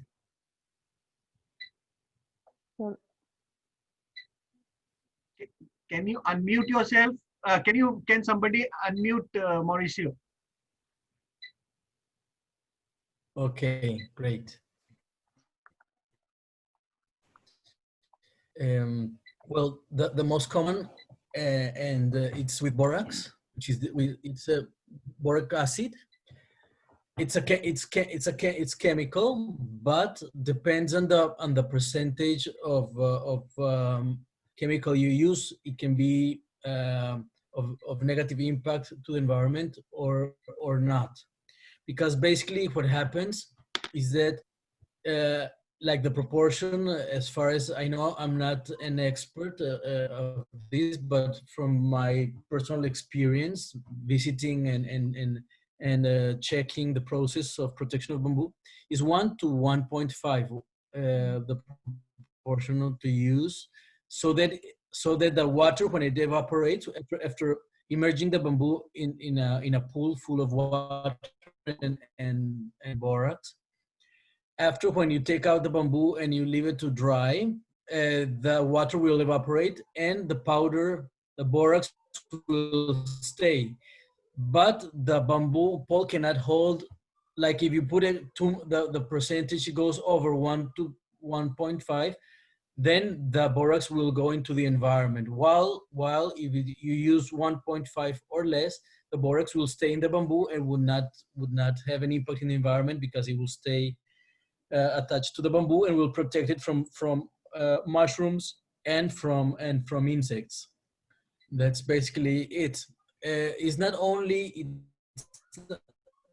the protection, that's like the chemical protection, or the, let's say, physical protection of the bamboo, but there are other ways to protect the bamboo. Another one, like one of the most important, is design. If you design correctly, like with wood or like with any other natural material, but even with metal or concrete, if the design is wrong, the material will perish faster. So bamboo should be detached from the ground. Don't touch directly not be in contact with humidity. Ideally, that it will be have some will be ventilated, the space where the bamboo is also, to avoid the growth of fungi or the attraction of insects. Also, it's very important the process, or the whole process of protecting the bamboo when you cut it. When you cut the bamboo is very important as well. Like, as I mentioned during my presentation, the architect has to stand up from the computer, from the table, and go to the forest. It's actually not only a poetic, but it's true, because if you just get a bamboo that it's not well treated and you use it, you'll find big problems in the construction. I've seen many constructions that have this problem. The architect is a good designer, the project is well made, well built, but the bamboo in origin has some problems, and that will be a problem for the construction. So it's important to check out, if you don't have a trustable bamboo vendor, or I don't know how you can call it in English, you should be there and check how they're protecting the bamboo, how they're cleaning it, when they cut it, because bamboo as a natural material has a lot of science behind of it, or even things that sound kind of out of this, let's say, of not logical, but it has to do with the amount of water that it's containing the bamboo. When you cut it, usually they say that it should be cut in the very early morning, because in the very early morning, the bamboo will empty itself from water. And if you cut it when it's already empty of water, the possibilities that it will be attacked by insects is very, very much less. If it's cut when it's full of water, the insects will attack almost in a few hours. Will be already an interesting food for the insects. So then also how to dry it. There's different way of drying it. The natural way, by just leaving it under the sun, position it diagonally like this, one post like this, inclined, maybe supported one to each other. That's very common to see that in the fields in China, in Colombia, South America in general, probably in India as well. I haven't visited a bamboo factory in India yet. And so there's a lot of techniques, and also the protection with fire. It's what we did with Imbar, supported by bamboo experts, Chinese bamboo experts, and by the Chongqing University Engineering School. The application of fire on the surface is not always good for bending, but also creates a patina on the bamboo that will make the exterior part even stronger. There's a lot of little issues to make sure that the bamboo is protected correctly. But going back to it's not enough to just protect it with borax solution. It has to have a lot of different elements to take care of. I completely agree with Neelam, Mauricio. you want to add to it? Sorry? Yeah, so we also go through the process what Mauricio told. In India as well, boric borax I find is the best solution, and we go for 2% solution for boric borax, and that was developed by the Plywood Institute, IPIRTI, which I spoke about. And with that, because in India it's a tropical country, we have little more infestations that we actually face. So we also do internodal injection of something like a creosote oil or a burnt engine oil or something like that, whatever is available to you. And that is very, very minimal. And with that, in India, we also put it shade dry. We don't dry in the sun because our sun is very strong. So if we shade dry, only then, otherwise it will get cracks. So we don't put it in the sun ever, actually, even before and even after construction. So we always try to give a hat. We need to give it because rain and sun and the changes in temperature actually make the bamboo crack. So there are a lot of sounds in bamboo houses. That was another one. And there's one more method which has been developed, which is called hot and cold method, in which you actually boil the bamboo in that oil that I'm talking about and then you just remove the fire. So the bamboo actually takes the whole liquid into it, and that bamboo, even if you put for 4 months in infested soil, nothing happens to it. So these are the few ways that I have been working.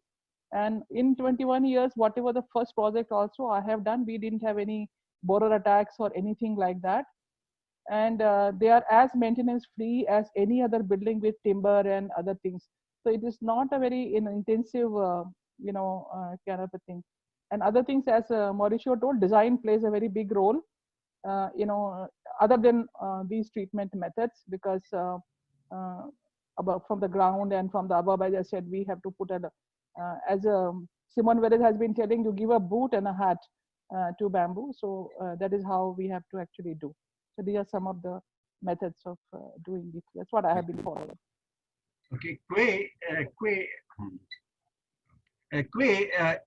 the standards you have been working on, INBAR is working on, does it have all the specified processes of treatment of bamboo, and how our participants could get hold of those standards, how they can get those standards? For those ISO standards, they have to pay to buy from the ISO's website. It's a little bit expensive, to be honest. Okay. So after the material comes, there was a question posed by one of our participants that there are so many species of bamboo. When, as an architect or a designer, do you see any problems in terms of their joinery from species to species, or there is a standard kind of joinery for all species of bamboo? No, they are. Mauricio, please. Sorry. Neelam. Okay, well, no, it's fine. Okay, so we have actually, India, as Kewei was telling, India was one of the first countries which actually came up with the standards. First one was in 2005, and I was a part of the executive committee at that time. We had actually, it was about 16 species have been identified. They have tested several species of bamboo, and 16 Indian species has been identified, which can be used for structures and in different parts of the country. Depending on, and every place, other than the standards, we also have different kind of traditional construction systems where these houses actually last very long. And those are construction practices with which, if we combine, and they use a particular, they change with the kind of bamboo that is available in their local areas. So if we combine this scientific background of the species that has been recommended by the BSI, and take the traditional systems also and the people's knowledge, wisdom, I would rather say, not knowledge, into account, we can come up with very good solutions in any part of the world, in my opinion. That is how it is. Mauricio, do you have anything to add? Well, for me, it's not clear of the question. I didn't understand one part of the question. It was saying. Okay, the question, what is, we have a number of species, huge number of species, and they might be having their own characteristics in terms of their structural strength and their whatever. Absolutely. So the question posed was that, is there a standard joinery system? No. To all the bamboos, or I missed the it differs from species to species? Yeah, right, because it was the joint. I also didn't understand very well the joint. So is the joinery the main part of the question? Yeah. Oh, okay. Basically, yeah. No, I got a little also confused, Neelam, because the question of that point of the question. That's why I disturbed and asked you again, Sanjeev. Basically, there's like 1,600 and more species of bamboo. As far as my knowledge, which is as an architect, I know, and when I wrote the book in 2008, I acknowledge about around 30 species that are adaptable for construction. but it's even changing, because now here in Bologna University in Italy, now there's an engineering group studying a local species of bamboo, and and it's a species that I had not considered as structural bamboo, and they found that it's very good performance. Actually, it's small, small, but it's a very good performance.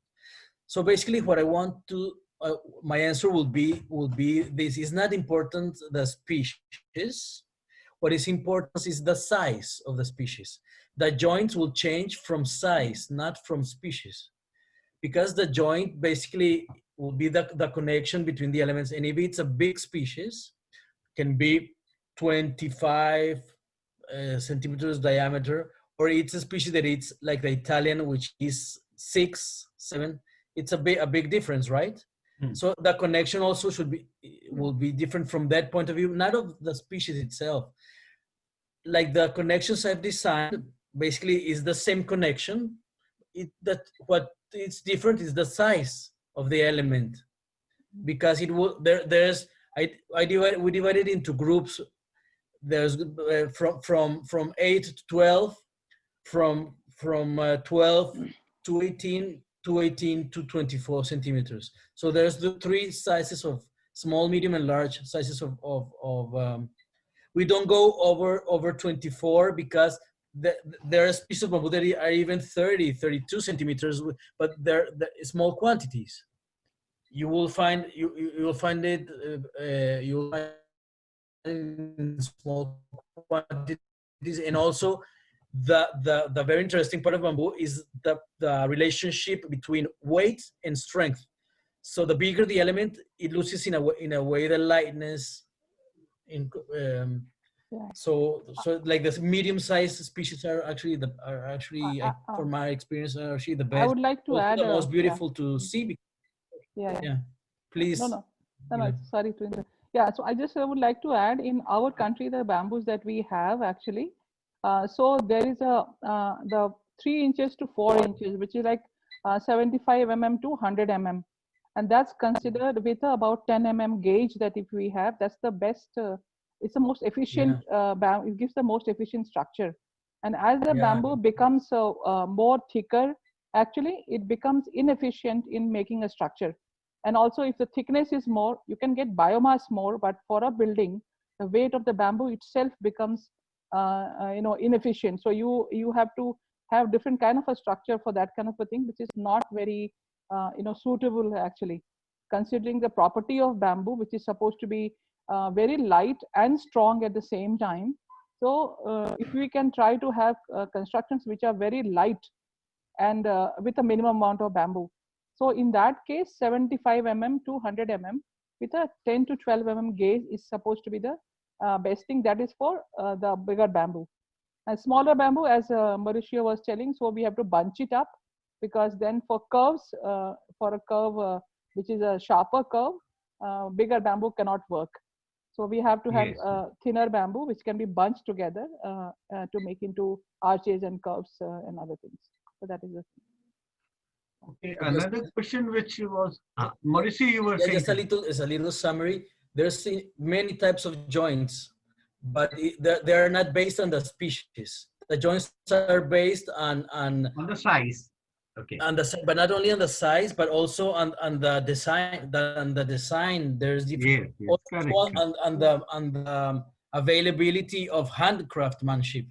Because of course the hand craftsmanship you have in India is not as good as the one, is not for bamboo, is not as good as the one we have in Italy until now, because it's different. Or in China or in Colombia, the handcraft, the manpower specialized in bamboo, or we don't have it in Italy. So the joints change also based on that, and the construction let's say environment. Actually, I would, Sandeep, yes, I would, actually, Oscar Hidalgo had told that, actually India has the best bamboo artisans in the world. And yes, we are trained in a little different manner, but they really know the material very well, even if they might not be really, doing it. And another thing which factor which works in India is the cost of construction is very, very low here. People don't accept high construction costs, which is like the comparison, and you can't even compare the construction cost with what you have in Europe and what we have in India. It's very different. So for that kind of a construction, very specialized kind of a labor is absolutely difficult to have. And one more, Sanjeev, one more factor in actually the joints is the structural system that you are using. So the kind of, if you are doing a shell, if you are doing a, truss construction, or if you're doing another kind of a construction, the joints will change as per that. So there is no fixed things about other things. So the way you design your structure, anything is possible, but depends on how you design the structural system, and that is what decides the kind of thing that you have. Details, I mean, yeah. Okay, so with bamboo construction, there are certain apprehensions because it's a material which is light. One of the questions posed is that how much maintenance intensive is a bamboo building, and what is the lifespan of a bamboo building? So these two things sometimes pose certain questions, so that the clients or the people, architects who need to satisfy their clients that the building will last for such a long period. So what are your comments on that?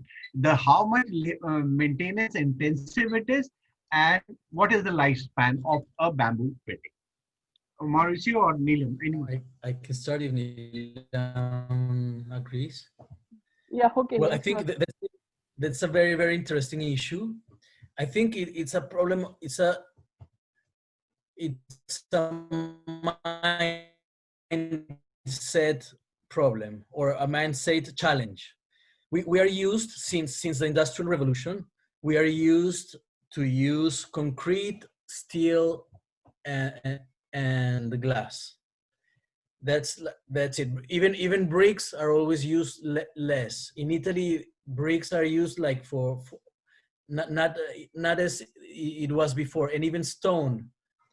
So we're going into concrete, but it's just a mindset. We are used to do that, and when we get used to do something, it's difficult to get out of it, unless we find a problem. And now we have a problem. It's an environmental problem. So the mindset set should change. We cannot continue building like that. We should change we should change it. We should accept that natural things last less. It's like our body. Our body is continuously changing. We don't notice, but the skin is renewing, the hair is renewing, everything is like since we were born, is not our same body. Not even since 10 years ago, is not our same body as before. We've been completely regenerating, and nature is the most intelligent, is the biggest intelligence of all. So I think that a building that has the possibility to be renewed, it's good, and it's not only good for the environment, but it's good for the health, like a building that you can take care of, like a car. So it's a matter of seeing your house as a car, seeing your house that you're not fixing it. You have to fix it once in a while, and depends on how much you care of it. Your car is in a very bad situation, or is in a very good situation. The same for the house. Yeah. I will add, yeah.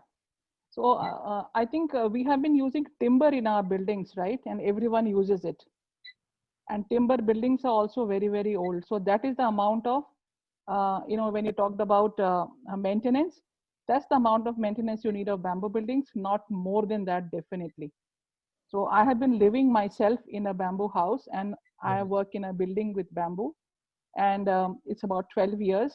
And I think one time only we have really done any kind of maintenance. It is not there. So that is one part of the question. Another one is that actually it is a myth that buildings with natural materials, they don't last, and concrete and steel lasts. Any structure in concrete and steel cannot last more than between 40 to 70 years is actually the life of those kind of buildings. But if you see mud buildings, They are 600 years, 700 years, and they are there. And I think Mauricio comes from South America. You have some 400 years old buildings in Bahrain construction is bamboo, 400 years old. In Bangalore, yeah, in Bangalore we have 200 years old buildings. The bamboo has been changed only once in 200 years old. So if you really talk about that, it's a myth. There are several myths attached to bamboo, and the problem is about the marketing. I think in my video that's what I wanted to show. You have cement and steel producers who market their products. Who will market bamboo? Who will market mud or something like that? And that's the biggest problem. Same thing with fire rating also. Bamboo is as good or as bad as steel, and this has been proved in the fire situation. But still people keep asking questions about fire. But if a steel building falls, nobody will ask that question. But if a bamboo building, anything happens, the question is asked.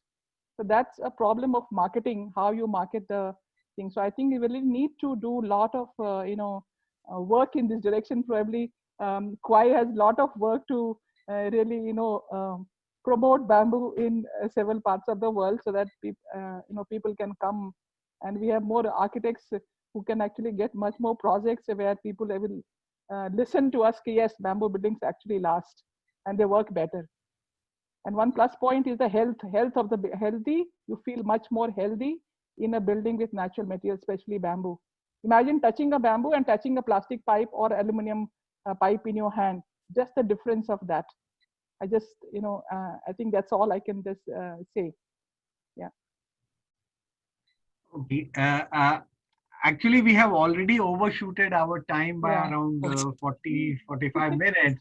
Yeah. So it was a wonderful session, and it was an honor to moderate this session with Mauricio, Kewei, and Neelam. And I will now hand over this to Neelam to wrap up the entire session. Neelam, over to you. Thank you, Sanjeev. Thank you so much. And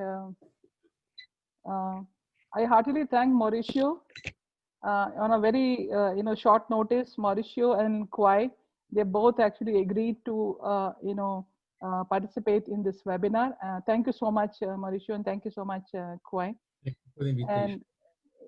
And Sanjeev, you really took out time and you have put in a lot of efforts to moderate the session in a very sensitive manner. Thank you so much for that. And I would like to call Mr. Subramani. Can we see you? I think Mr. Subramani from INBAR. Yeah, he's there. He's there. Yeah, can we see him on the screen? Unmute. Can somebody unmute Subramani? Mr. Subramani? Can you unmute Chitra Subramani, sir? Yeah. Okay. Yeah. Yes, Subramani. It was actually, we are, as Mr. Singh was saying, we have already gone beyond the scheduled time, but still I would like to share 3-4 lines on the excellent presentation that we have gone through today. And also, like, INBAR is very, very happy to be part of this webinar as a co-organizer. And just a quick thing is, like, it's a big testimony by seeing all those modern structures by Mauricio, my colleague Kewei, then Neelam, that INBAR is much the attitude towards INBAR is much different than what it was some 20 years back. Because I know, because I have been with INBAR since the very beginning, since its establishment. So I know I can feel the change of how people look at bamboo during 20 years back and how they look at it now.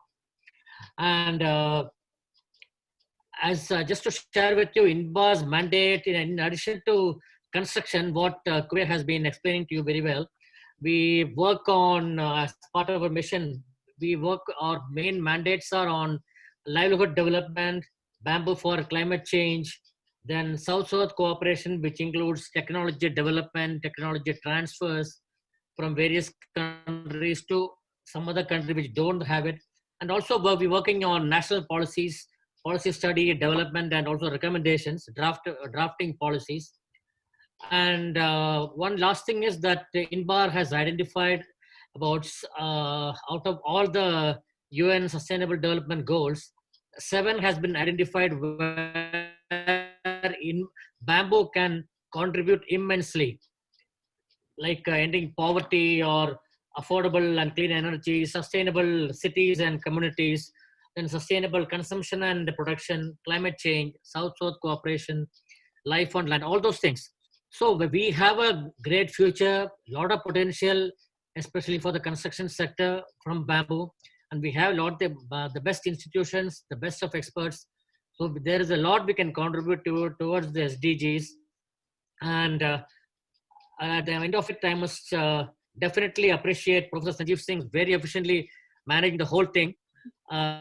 Of course, time and everything is not in hand, because we had an excellent platform to share a lot of things, knowledge sharing, and also excellent presentations by Mauricio, my colleague Kewei, Neelam, and I must not miss the great coordination by Chitra and Piyush Prakash. Thank you very much, all of you.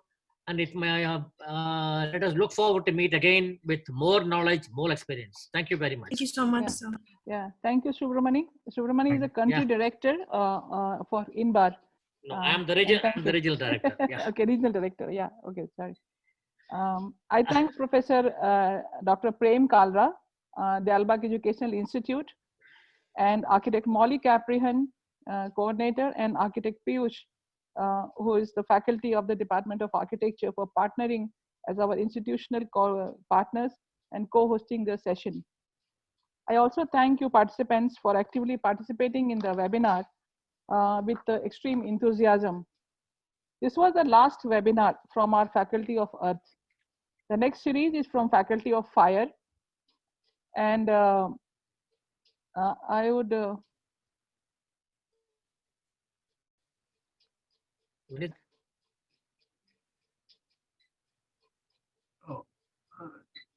Neelam, you are mute. Please unmute yourself.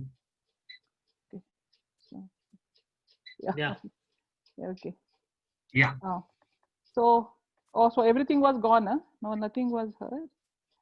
This was the last webinar from our Faculty of Earth. The next series is from Faculty of Fire. Energy has become another fundamental necessity for our daily life. Our next set of webinar and even the post on social media will address the issue of energy. Our next webinar is on achieving energy equity, which is on 11th September 2020 at 4 p.m. I'm really very happy to have another announcement from us is about the Cultural Fest 2020 or World Bamboo Day, which is 18 September 2020.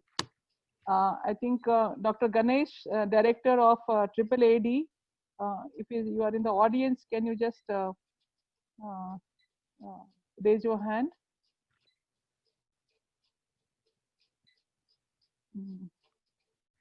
So on that day, we are actually doing